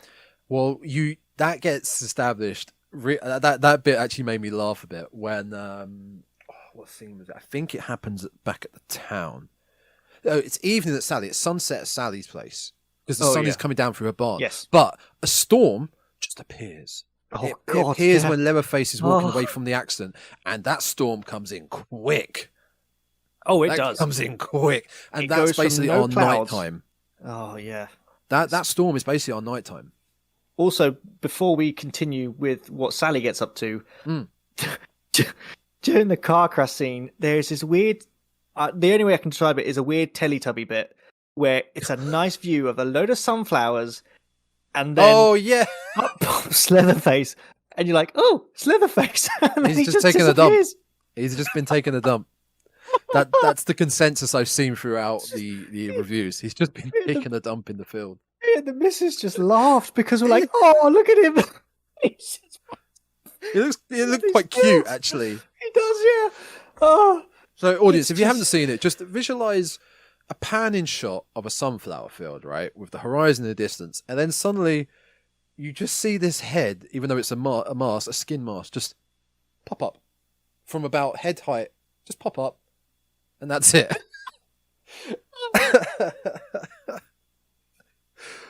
It was so dumb. It was so dumb. stupid. But this no, I'll come back to this later because this is part of the weird things that happen in this film, and I'll laugh too hard if I go on about it. But so basically, Sally is as Tom said, Sally finds her way to the sunflower scene, and did you notice there was that weird bit with the torch? I don't know if that was intentional. Did you notice that? So she's go going for through it. the sunflower field, and she's got this torch on, and for some weird reason, she turns it off and turns it on again. It's like a weird 1 second thing, but she turns the torch on and off, and I was like, "Why have you done that?" I don't It's think I very did notice odd. that. Yeah, it's very quick. She turns the torch off and turns it on to give it to like do atmosphere. You know when it's kind of like the Five Nights at Freddy's thing, where your torch runs out of power and you got to recharge it. Yeah. It's a weird moment like that, and you're kind of like, okay, that's unless she accidentally just turned the torch off by mistake and quickly flipped it on again. But it was just one of these weird moments. Okay. And she comes across the mum, who Leatherface has obviously defaced, taken her face off, and has, I guess, posed her in the middle of this. I mean, it's it's Leatherface. He does this. He does pose a few people. Well, actually, no, does he? No, he doesn't. No, not really. No, but actually, I remember what it reminded me of. It reminded me of that weird bit, the stupid bit in Halloween Kills where Michael started posing his victims. Yeah, we actually did we talk about that? We We may have done it on we're personal trying not time. to. Yeah, But we talked about it when we were in a bar one day. Yeah, And it was a weird moment that you're like, they don't do this. We don't know why they're doing this. and she's kind of sitting on a hay barrel. He's got a Yeah. post. Why she would still be set up like that and not just collapse? Rigor mortis? I don't know. I don't know how dead bodies work. We like don't that. know. It's a weird moment. And Sally sees her and goes, "I fear no evil," and bolts it. Again, still not knowing where Leatherface actually is. She's just running around aimlessly in the dark at this point, Too much. not understanding much. where he is. So all these anyway. transitions from the crash, we all head back to the town. And A at lot the happens town- in this space of time, doesn't it? Yeah, it really does. And back at the town, Melody and Dante return to the orphanage while Sally is traveling and whatnot. Yeah. Melody discovers the deed. Yeah, she this finds the whole deed. this whole deed subplot is really dull to me. It was. Yeah, it's boring. It's not great. And they're realizing they were in the wrong. Yeah, so they've effectively forced a Shocker. woman out the home, and they've shocked a woman, or they've stressed a woman to death. Somehow at this point, our good friend, your friend, my friend, everybody's friend, Leatherface returns to the orphanage. Somehow, very And, quickly. very, very quickly, silently and very quickly, attacks Dante. God, that bit annoyed me. With the door swinging, he picks up a meat cleaver, yeah. slices Dante's face. Almost off. I mean, his jaw's almost missing. Yeah, and it's in a not a scene transition, but the camera is focused on the door to the kitchen, and as it's swinging, you see behind the door in the kitchen, Yeah. the attack. Then the door swings again. He's turned around and walks out the door. why It's that a door weird- kept swinging, it was a bit weird. But so Yeah. Dante collapsed on the floor. Melody hears the ruckus, comes downstairs, sees it, then goes to hide. Leatherface is looking for Melody. And at this point, here's the next part where I got really annoyed. The chainsaw in the wall. Yeah, We go back to the whole thing of the original film. We talked about this Well, last just- time. just before this moment, though, there is quite again. Why I do give credit to this film is they do try to show the softer side of Leatherface.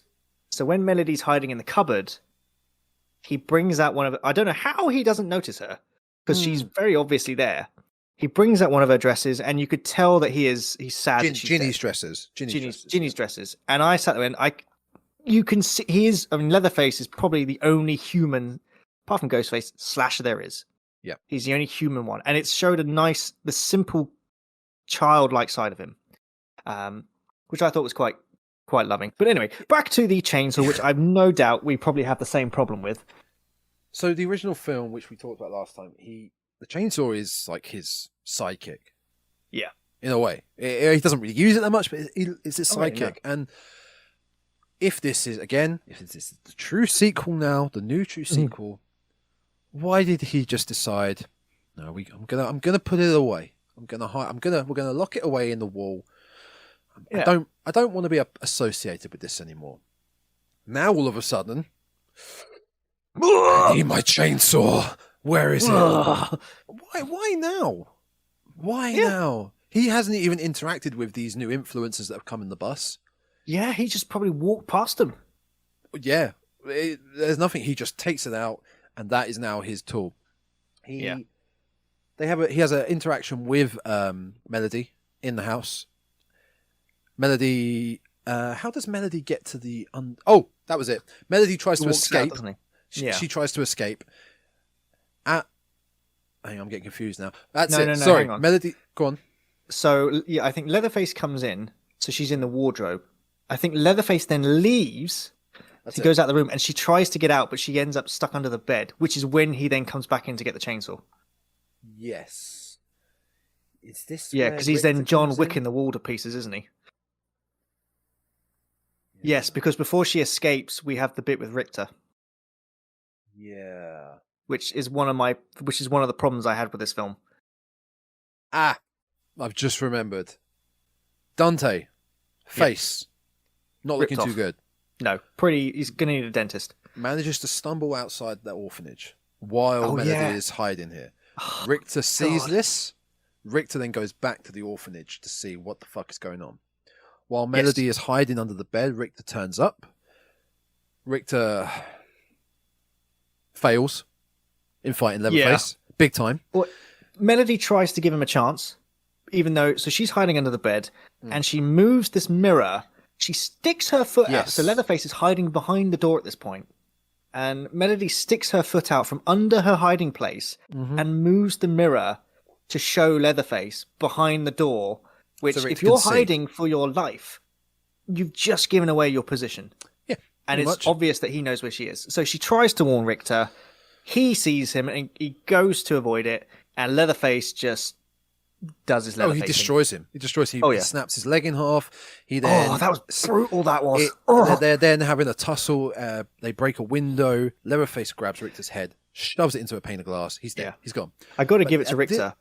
He managed to hold his own for a little bit. He did. Put up a good Even fight. with a leg that was bent backwards. He managed to hold his own. That was pretty gruesome. Yeah. At this point as well, Richter, I can't remember how he does it. He passes the keys to the bus to Melody, who's under the bus, or does he leave it? Does he just gets leave it to the side of his body? He kind of like puts him just on the floor. Yeah, so that she can grab him and escape. And then he has his head smashed to pieces. Now, at this point, I think is when I was getting a bit confused. I think Leatherface exits the room. Melody picks up the keys to the bus. She's edging towards the stairs. Turns around. Yes. Leatherface is there. Leatherface. He knocked her down the stairs. I can't remember what he uses. Does he use a hammer? He throws that giant mallet thing into her. That's it. That he used to break the wall apart. He throws a mallet at her. She goes flying Through the floorboards at the bottom of the stairs, and she's in the sort of crawl space underneath the ground floor. Yeah. While she's there, she is crawling for her life while yeah. Leatherface has revved up the chainsaw and is ploughed the chainsaw into the ground floor, chasing her. How the hell he can see where she is through the floorboards while chasing her in a straight line, I'll never know. I mean, he's crawling my in a first straight line reaction- and he's chasing her. We watched this because I watched it with the missus, and we were watching this scene. I mean, give it props. I mean, for like escape scenarios, it's not too bad. It's pretty clever. Yeah. But we were watching it, and like he has no idea where you are. He's chainsawing in a straight line. It's like literally just move to the side. The Yeah. crawl space she is in is huge. pretty big. It's It's under pretty a big. house, and you're like, just move to the side. And Yeah. he has no idea where you are. And have you ever used a doesn't do it for chainsaw some reason. before? I have, and they're pretty annoying to use. They are, and to go through wood that seems easy and quick. It's not possible. You don't just. It's not like going through bone like butter. Especially using a chainsaw that's been hidden in a wall for 50 years. That This is gonna be thing would rusty as not anything. work. No. It would not work in the slightest. No, Unless Well, he's been we- secretly getting out of the wall every now and then to polish it. We don't know how long it's been hidden for. Yeah, that's true, actually. We have Yeah, no that's idea. true. We're not told. We don't know why it's in the wall. We haven't been told anything. But yeah, it just went straight through the floorboards and would just cut through it like anything. It also then went straight through metal. Oh, Went through God, the sewer it pipe, did, You're which- right. Yes. It went through this weird metal pipe, and I was like, do you really need that bit? And I was sitting there going, you've just covered her in shit. Where I was like, why? Yeah, that's never referenced one bit at Yeah, all. Like, it's she would like, is smell he like going shit. to be able to smell like her? So he's like, oh, I can smell shit. She's around here somewhere. So But there you she manages to escape. She gets to the end of the crawl space, and there's like a grate in the wall where Lila finds her, pulls her out, and they end up on the party bus.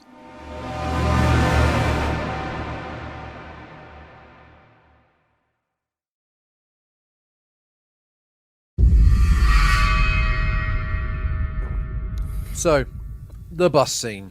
This is Yep. This is what I wanted to get to. This is what we think we wanted to get to the most. Yeah, the bus scene is, for me, it was probably. I give it to the film.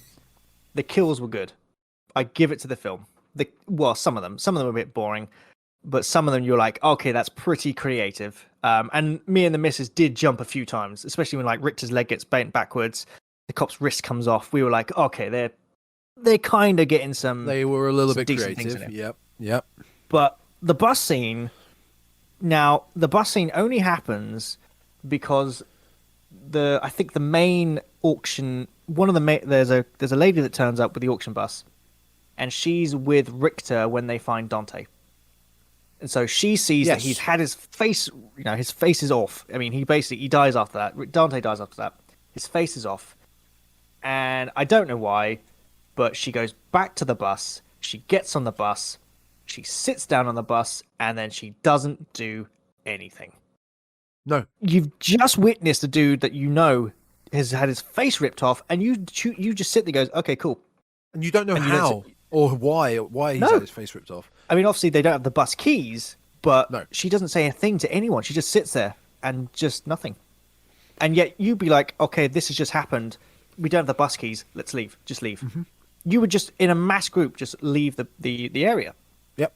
But it doesn't happen. And now at this point in time, the storm is in full effect. It's dark, and you can hear the chainsaw in the background. You know it's coming. Well, And Lila so- and Melody end up on the bus. Yeah, mine and Melody come running out. They get on the bus. They're screaming that he's coming. Yet the driver they give the driver the keys to drive the bus, and even he doesn't do anything. He just sits there, and you're like, these people are all stupid. I mean, and that's the thing that I got annoyed about.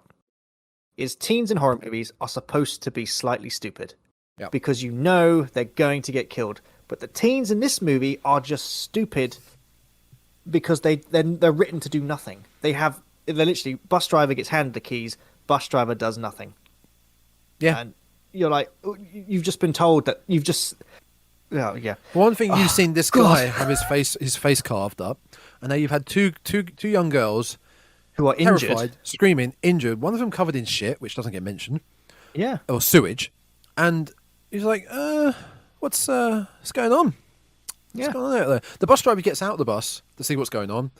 Gets His head gets silently silently, decapitated. Even though it's a chainsaw, he gets silently decapitated. and there's no other sounds around. No. His head gets chucked back in the bus, Leatherface slowly enters the bus, and we get the scene of phones being pulled up, Yep. starting Everyone to goes on record the Instagram or TikTok live streaming Leatherface with a chainsaw. I hate this bit. And I believe the line is actually, "Try anything and we're cancelling you, bro." Yeah, that is the line. Because do you know what? That's what I'd say. If a guy with a skin mask carrying a Leatherface covered in carrying a chainsaw covered in blood came up to me, I don't care if people believe, oh, this could be a funny gag. Touch me, and I'll sue you. I don't care if it's a funny gag. This isn't funny. We don't know what the fuck's going on. I'm gonna get my phone out and start recording this because I'm a narcissistic arsehole. This dude's not going to hurt me if with his chainsaw. If I got him on camera, it's like you're in the middle of nowhere. Like no one knows where you are. But don't worry, even if he hurts me, I've cancelled him. Yeah. Oh God. Yeah.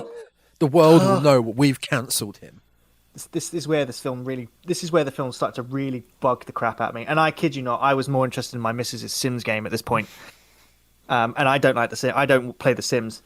But so now this is where I truly looked at Leatherface and went, even though you've got a crap mask, fucking go to town. And he does. He goes to town on these teenagers. I don't care about a single one of these. No, I hated every single one of these guys. No, none of these protagonists now are likable. Not a single one. They're all horrible. And literally, he revs the chainsaw up. This is a laugh. massacre. I did laugh. It's the guy who says, "Touch me and we'll cancel you, bro." He gets chainsawed through the middle of his body. He gets bisected. Yep.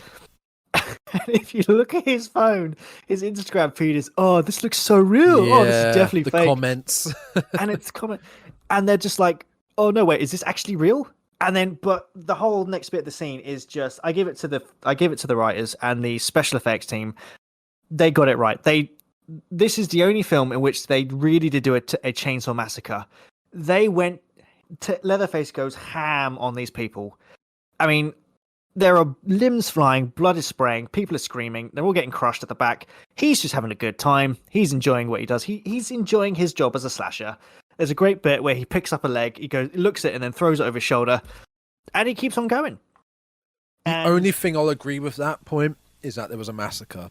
Oh, it was. The writing of it is horrendous because this is the strongest bus I've ever seen in my life. Yeah, it's remarkably strong. You can't break a window. No, you can't break those windows no matter what. Fuck it. And I'd rather punch a window than get killed by a chainsaw. Yeah. And let's bear in mind, this is a very old-fashioned bus. It's like a 1950s, like it looks space, old.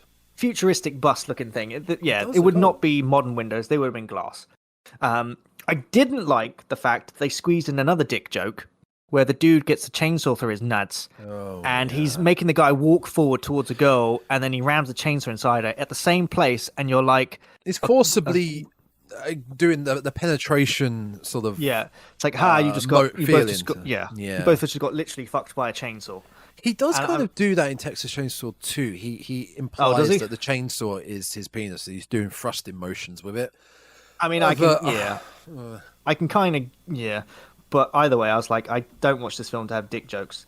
Finally, the girl that, got on this bus could have saved all their lives, yet she said nothing. Yeah.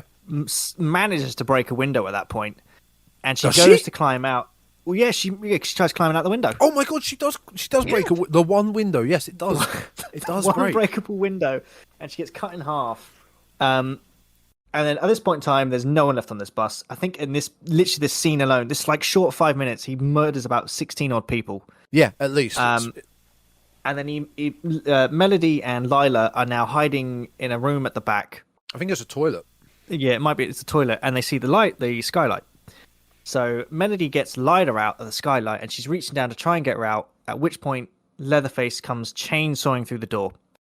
And did you get the reference to that this scene was implying to another horror film? Not The Shining. Yes, it was The Shining. Is that because he chainsaws through the door? That was what it was, but was that implied? I have no idea, but it's in such a way he chainsaws through the door enough. He then sticks his head in the same hole as Johnny did in The Shining, and I was like, "That's the Shining reference." Yeah, I don't know if was it was very implied much implied in my mind, but I don't know if it was intentionally implied. Yeah, I don't know if it's intentional, but He did. it was. Here's such a way. Leatherface. And I don't know how. I only watched this. Literally, I watched this less than 12 hours ago, and 24 hours ago, and I can't remember how she escapes. She gets out somehow. I don't know how Melody escapes. How on earth does she escape? Who? Melody? How does she escape? Well, we actually get a subtle callback to the beginning of the film, which I don't believe we mentioned, but in the gas station right at the beginning, you said about how like they're selling tourist items and souvenirs for the whole original Texas Chainsaw Massacre. Lila buys a corkscrew, and the top of the corkscrew is a little model of a chainsaw. Yep. Melody uses that as she attacks Leatherface with that, which helps her escape. So they get up top of the bus. They encounter Sally. Sally is there just in time. Oh yeah, Sally's rolling. They get in the car. Sally locks them in the car. Yes. Sally she then tells them goes to on leave. her hunt because she's been waiting for this for 50 years, in case you weren't aware. Oh no. She's been waiting for this 50 years, so she goes on the hunt. When she finds Leatherface back in the orphanage, It's so bad. Sally's been waiting. I don't know if I've mentioned this, but Sally's been waiting for 50 years for this.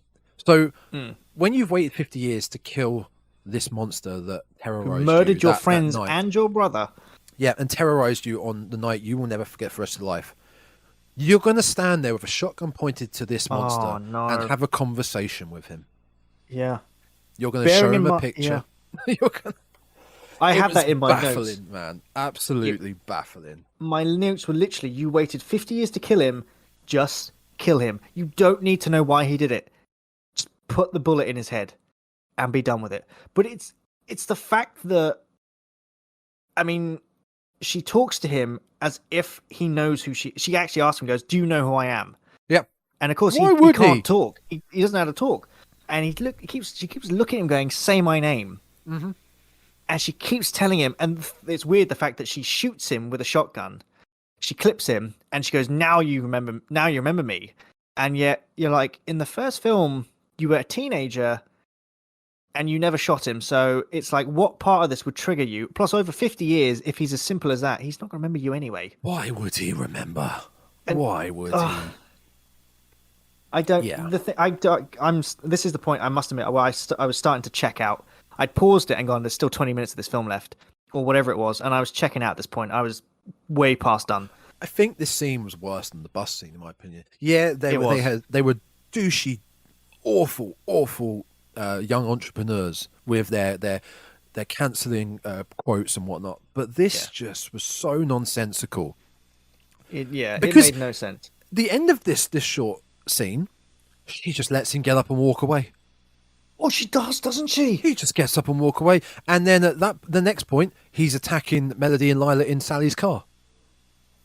Yeah, because that's the thing, is because I remember now, because just before Sally leaves the sisters, she looks at Melody and says, "You're the one he wants." Yeah.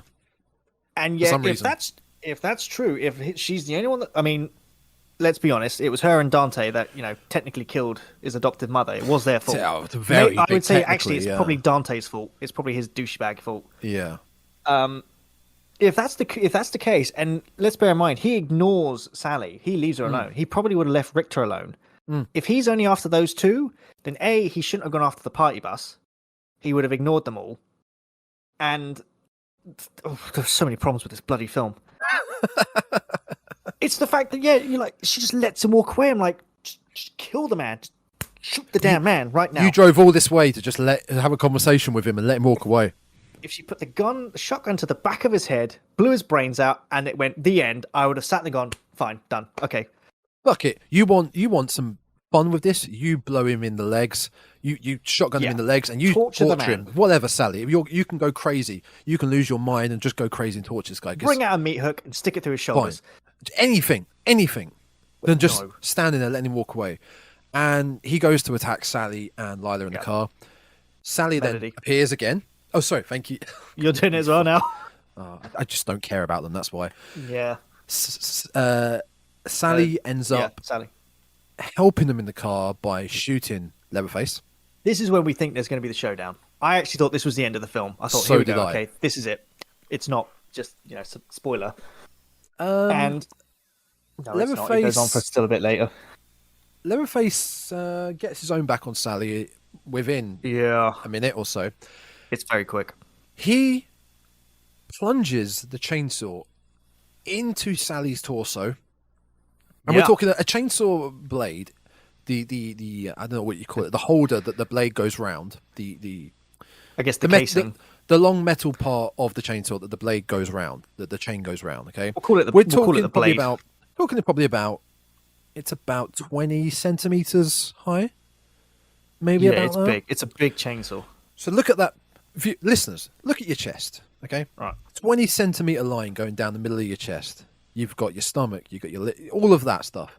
He plunges the chainsaw through her torso, lifts her up with it. The chainsaw is through her torso. It's out her back. Blood is spurting everywhere. He's going to town her torso. Flings her off into the garbage by the side of the road. And in my mind, she should be dead right there and then. Oh, yeah. There's no way she would survive that. He comes back in a bit. We'll come back to Sally. God, I hate this film. It's just, I'm looking at the size of Leatherface's chainsaw, and the images, it's huge. Yeah, it's massive. It's massive. And so, Sally should be dead, even though, apparently while just after he's done his business with Sally, Melody and Lila, they get out of the car somehow. No, even though they crashed the car not into Leatherface. He they throws the chainsaw at the car. Oh yeah, he doesn't swerve or anything. She then crashes into Richter's garage. Yep. Here's another moment.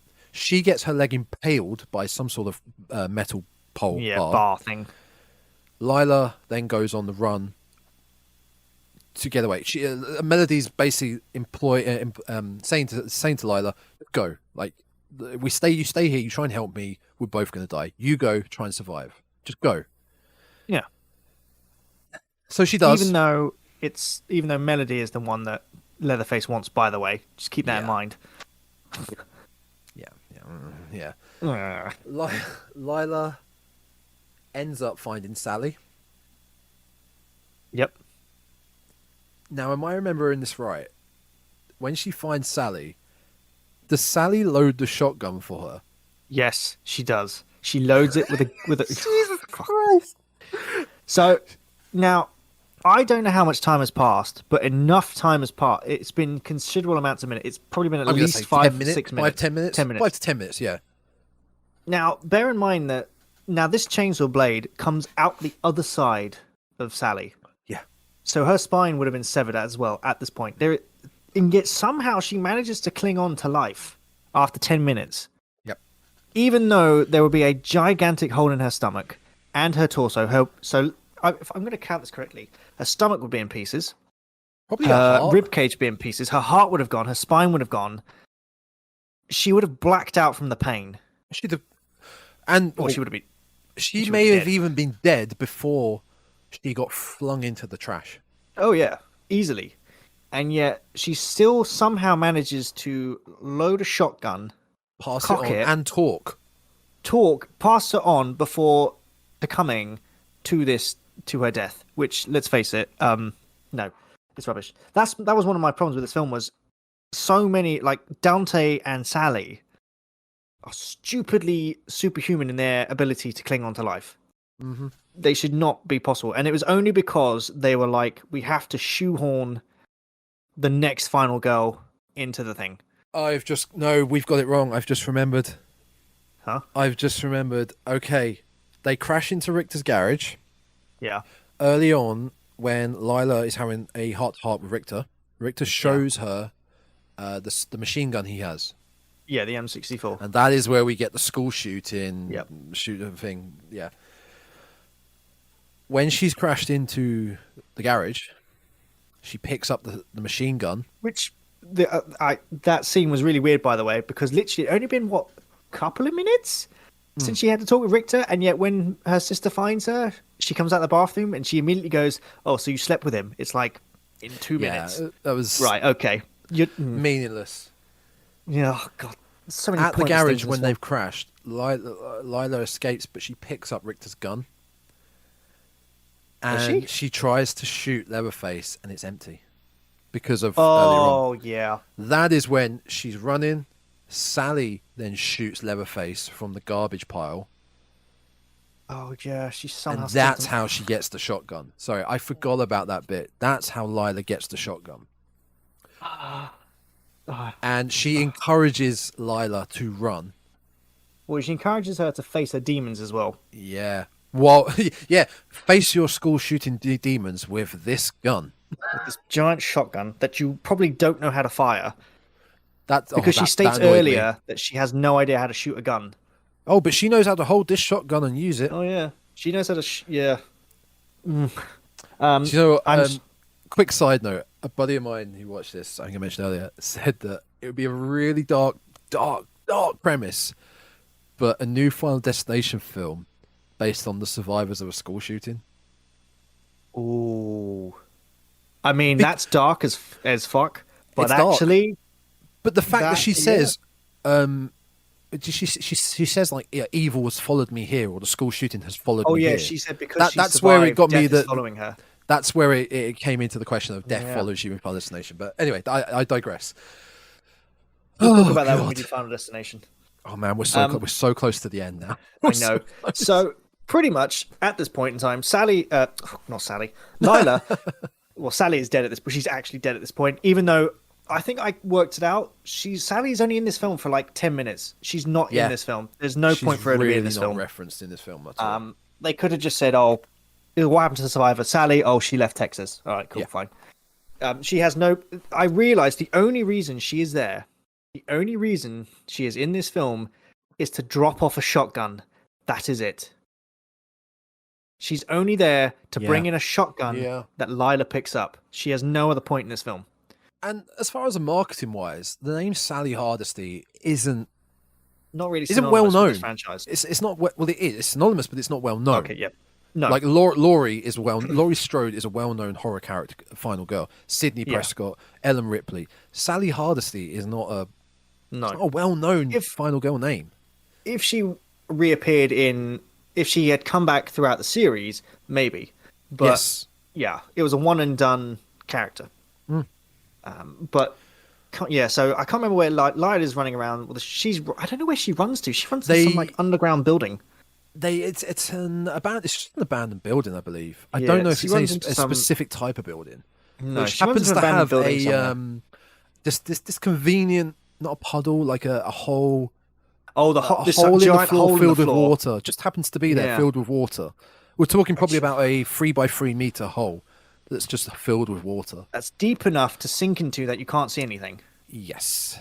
So Lila's running there, and Leatherface very cleverly tricks her. He puts his chainsaw down, which has been blasted by a shotgun at this point, so it shouldn't actually be working, but never mind.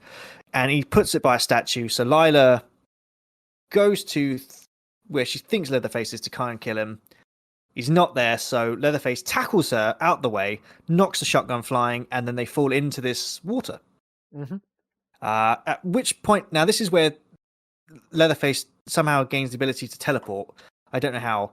So Lila climbs out the puddle. This big ass puddle. It's a big puddle. Big puddle. Leatherface climbs out as well. And as Lila is walking to get the shotgun, Leatherface is somehow teleported back to his chainsaw, back to the spot in the puddle. And this is all while she's running away, so the timing of this is screwed. He whips this chainsaw around and literally like bowling balls it down the floor perfectly into Lila's feet. So this chainsaw has hacked her feet with the blade. So she falls on the floor. And as Leatherface is just about to deliver the final killing blow, Melody has appeared. She's gotten the bar of her leg and she's attempting to choke him, which is quite a funny scene. He's flinging around to the back. Even though he has a chainsaw, he could literally just be like dead. And I can't remember how she somehow gets the chainsaw out. I think Lila shoots the chainsaw out of his hands. Yeah, Lila shoots that and shoots him. Oh yeah, she shoots him twice with the chains. She shoots him twice with the shotgun. So it stuns him. At which point Melody appears in a very Ellen Ripley looking way. Oh yeah, and intense. But pause a second. Two things. Yep. We mentioned about guns, the shotgun. Yeah. It's a big shotgun. It's not just a it's single huge. barrel. How the hell she knows how to use it? And I don't care if I've seen it in films or I've seen it in TV shows. I know how to use a gun. You don't. A shotgun, that is so powerful. The recoil on that. It would blow. Would send, she's a small girl, Lila. It would send her flying back, and she'd probably blow it in a different direction. That's one thing. The next point, Melody. We just mentioned about how the fact she was in this crash. Yeah. She had her leg impaled badly. Oh yeah. She was She stuck got in out that of there. car. She got out of there and made it over to this building really quickly. Yeah. And is able to People seem do that. walk and do whatever. Fine. It's Well, ridiculous. That's the other thing. Is literally not even like a minute or so ago, before Lila shoots him, she's just had her feet chainsawed. Yeah. She would not be standing. I don't. Oh, God. I don't get this stupid film. She's had her feet chainsawed, and yet she's standing up as if nothing has happened. Does As he Lila- actually attack her feet? Well, yeah, because he trips her up with the chainsaw. So he throws the chainsaw as it's revolving, and it goes straight into her legs. Yeah. So I'll rewatch it, but I'm fairly certain that is what happened. I don't want to rewatch this, actually. I'm not going to rewatch it. Screw that. And so Melody chins him with the chainsaw blade. It is an uppercut, isn't it? It is a proper uppercut. Fair It's an play to her. uppercut. Even though, again, it's a heavy chain. I mean, these chainsaws are big. It would take, So, she manages to chin this dude in the chin, and he falls into this massive puddle and, sinks away. At which point, the two girls are like, yeah, we beat Leatherface, even though you're like... This annoyed me so much towards the end because it's suddenly morning. Oh, yeah, Whereas it's morning, all this felt like it happened within half hour. 2 minutes. Half hour. Or, I mean, everything within the bus, Sally turning up, Richter, the bus, everything. All the events feel like it happened within an hour, max. Yeah. It happened way too quickly. At least in the original film, Sally is knocked unconscious. Yes. So she has no idea of time passing, which is how they explained it got later in the day.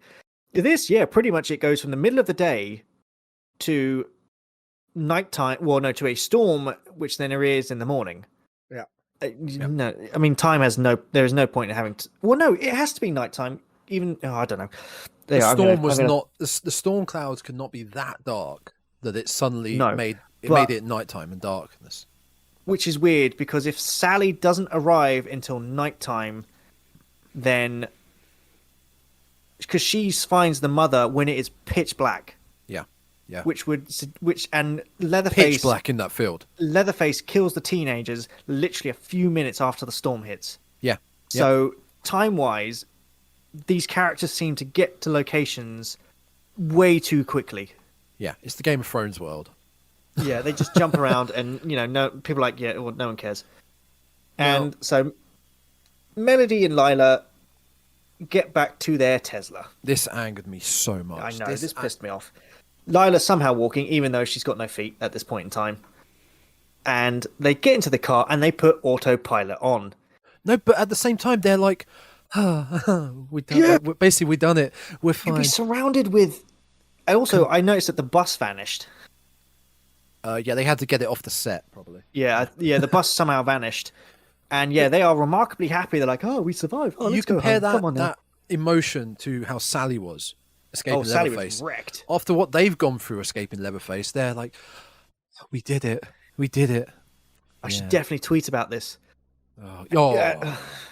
And which is funny, the fact that there's no signal anywhere in this town except when they need to. So again, this ultra smart Tesla machine somehow finds its sat-nav signal in the middle of nowhere. And how does the autopilot follow the road when there's no road markings there? Yeah, I don't know.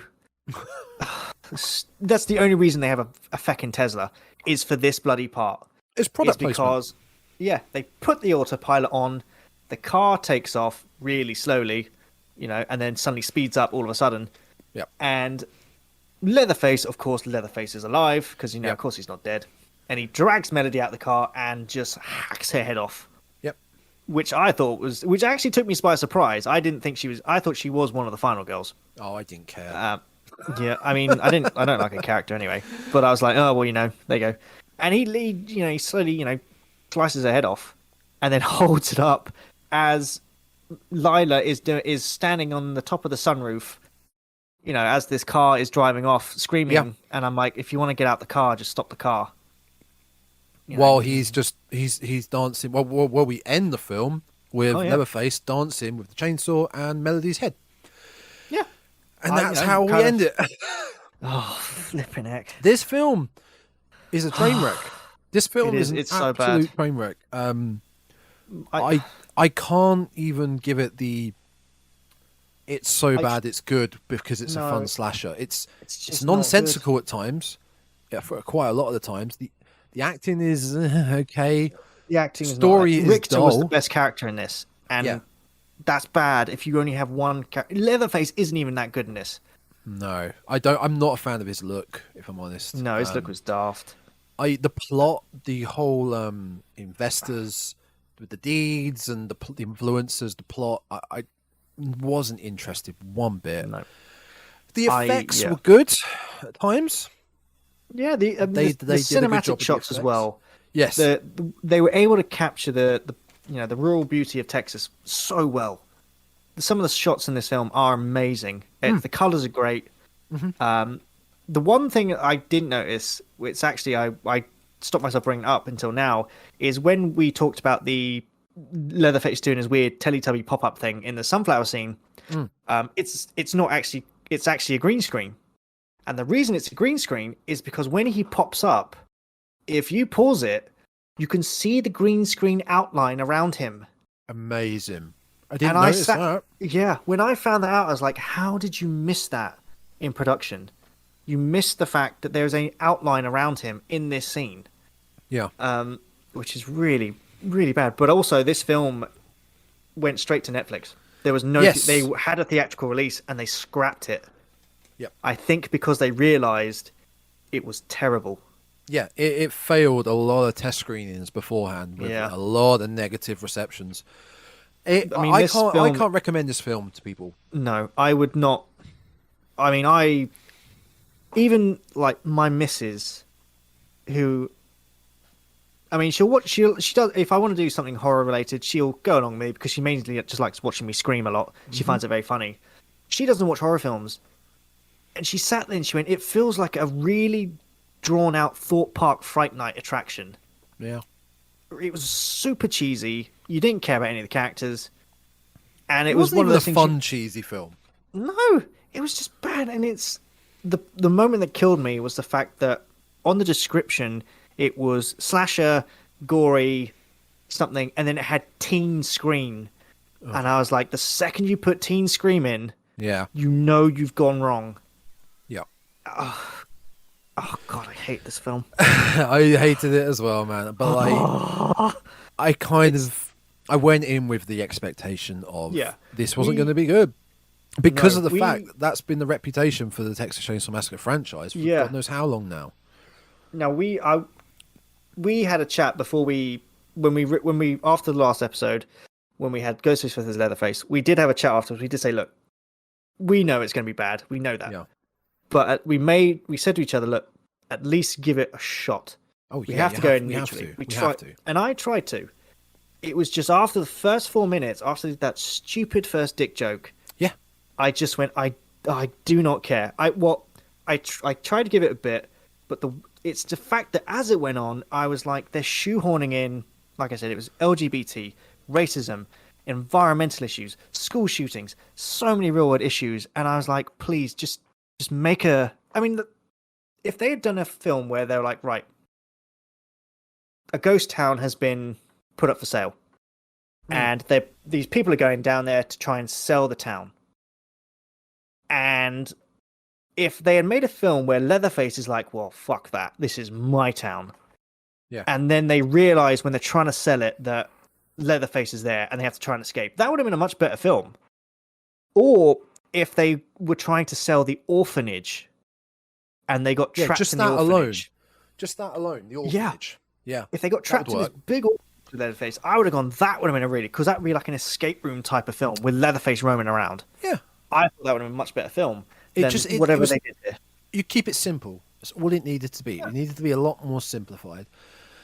And they didn't need to Halloween it up with the Sally No, Sally that Bart was at all. They did not need mean, to do that. yeah. Her character was changed way too much, Yeah. and it's what I've just realized. I just noticed one of my notes was, why did Richter have to die? And Well, yeah. when your best character is a side character, you've gone horrible. I mean, I give props to them. I give props to the everyone who worked on this film. You made a film. I don't. Well, I mean, don't. as someone who wants to make horror films, Yeah. I give them props. At least you made a film. But It's that meme got it of wrong. Bart. It's that meme of Bart with the cake that says, "At least you tried." yeah, at least you tried. At least you tried. The best part. Unfortunately, yeah. Oh, sorry. You go first. You go first. Go on. What I was gonna say, unfortunately, what I think they did is I saw a really funny cartoon picture, which was Jason Voorhees and Freddy Krueger hugging each other, saying, "It's all right, we'll get a remake soon too." And Wow. the Look what happened. unfortunately, they try. What I thought I didn't like too much was the fact that every time they kept teasing Leatherface's actual face Yeah. in like clips, and I sat there and went, they're doing what they did in Halloween remakes. They keep teasing his face, and I was like, don't show me his face. I don't care what he looks like. You show the only- subtle close-ups. Yeah, I was like, I don't care. I know who he is. Yeah. I don't need to see his face. Just get on with the film. And we already had the remake of Friday the 13th and Nightmare on Elm Street, and they were awful. We both said it. The only sequel, for me, the only two sequels I've seen so far that have been any good is Scream 5 and the Chucky TV series. The Chucky TV series is so good. Yeah. Because they scrapped. Everything is. Actually, no, that's the other thing. Child's Play franchise hasn't retconned anything. That's all There's one another timeline. one. Yeah, there's another one. But they took what really worked in Child's Play, the first film, and went, just do that. Mm-hmm. And they did. And it worked really well. I love Child's Play. It's so good. The best part of this film, to me, was the post-credits scene. It's only about 20 seconds, I believe, and it is Leatherface walking towards the original Sawyer house in the original film. It's not... That big distant shot. It's about 90% close as they can get to it looking exactly like the same house as the original. Yeah. And I really appreciate that because in my mind, I'm like, I wish the whole film was just him there. Because we're basing it off that original house, not this made-up town Harlow and the orphanage that he apparently lived in. That's the best part. Nowhere. Seeing Leatherface at his original house is what I wanted. Yeah. And I got 20 seconds out of this film that I loved. I did like the fact that in all the scenes where you see Leatherface walking, he's limping. And I liked that because at the end of the first film, he chainsaws his own leg by accident. Yeah. And I liked the fact that when they made this, they went, whatever you do, make sure he limps. Yeah. And they did it. They did. But, I mean, my final thoughts about this film, I mean, it's a bad sequel. Mm-hmm. They shouldn't have made it. No. It was... No. They jumped on the bandwagon of Halloween, Scream, Child's Play, but they got it wrong. Yep. They unfortunately, they were trying to make it... They were trying to take it such an iconic film that when it came out... The thing is... When nothing happens in this film, it's boring. Mm-hmm. In the original, when there's not much going on, it's still very tense. It's quite intense, yeah. Yeah, but with this one, nothing's happening. No, in this one, you're like, I don't care what you're doing. It's like, and I think the problem with that is the fact that they made the teens so unlikable from the start. Oh, so unlikable, yeah. Whereas the teens in the first one, you really like them because you think, you know what, you're a likable cat. I would hang out with you guys. I would not hang out with this new group of teens. Oh God, no. Because I would get so annoyed. Yeah, and completely. My thoughts were it was a bad sequel. It potentially sets up another sequel, which I have a real bad feeling would feature Lila. I don't know if they will do it. I know that the director Garcia wants to do another one, but I don't think they'll get the money for it. It depends if the studio wants to make it, and I think the studio will be like, "No, we got it wrong. Stop." No, and the missus and I both thought it just drags on. I mean, the first film was only an hour and 20, but they cram in so much and they keep you engaged. Mm. With this one, we got to the 50-minute mark and we paused. I paused it to see where we were, and she turned around and went, "Oh my God, are we only halfway through?" Yeah, because so much is just learning You're more about than these halfway through. This is only an hour and 20 minutes. Oh yeah, you're more than halfway. We were like 56 minutes. Yeah. And we were like, just come on, just ramp it up now, Yep. or finish it off at that point. I don't really have much more to say on this film. It's train wreck. But if you're new to the franchise, you wanted to get into the franchise, Don't start here. only obviously start with the original, the 1974. Yes. Always go to that. That is a masterpiece in film, not just horror in film.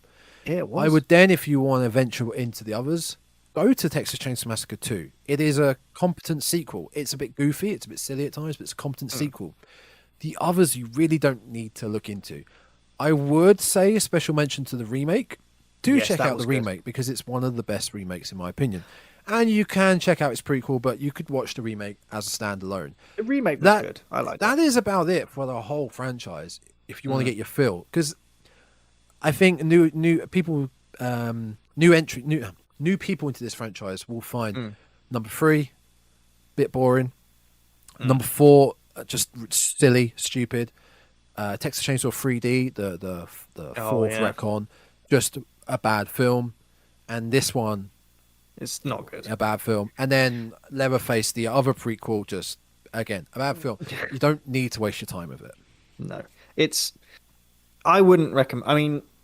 I wouldn't recommend this. It's a short film. It's only an hour and 20. Yeah, But it's not I worth your can't time. recommend it because No. it's not worth it. And it unfortunately, it failed to.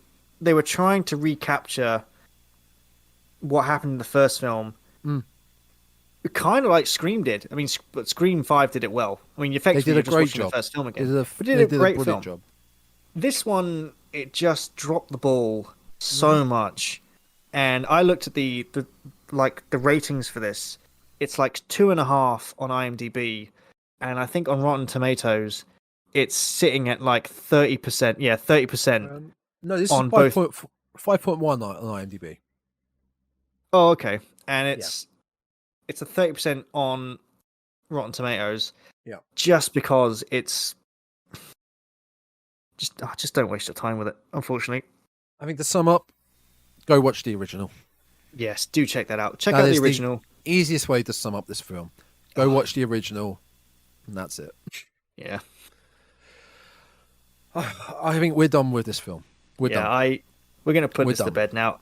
We're gonna move on to something in the near future.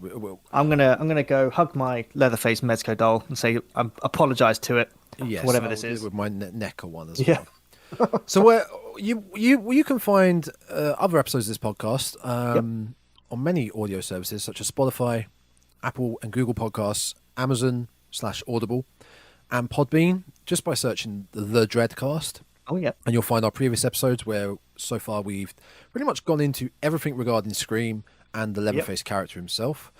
You can also find this podcast, the video version, on YouTube by just searching the Dreadcast, and that's on both our YouTube channels, which my YouTube channel myself is titled Gaming Grindhouse. Yourself is? Yep. You can find me at Tainted Souls on pretty much every social media platform, Twitter, Instagram, and YouTube. So That's do true. check me out there. As I said, my YouTube channel is Gaming Grindhouse. My Twitch channel is Gaming Grindhouse, but on Twitter, which I think I said earlier, I am at Tom Grindhouse. Yes. And you'll be able to find there the Texas Chainsaw Massacre timeline. Oh, art yes, that I do made, check so that you out. can find that. I'm not sure we can really say what we're doing the next episode. Oh yeah. No, Not yet. We need to work on it. we're working on it. I think we got something. I remember in my notes it's something interesting. But Yeah. I think what we're going to do is we're going to plan it out because obviously in more a interesting few than weeks' this. time. Yes. It'll definitely be more interesting than this. Yeah. So until then, go watch the original Texas Chainsaw Massacre. Do not yes. watch this film. No.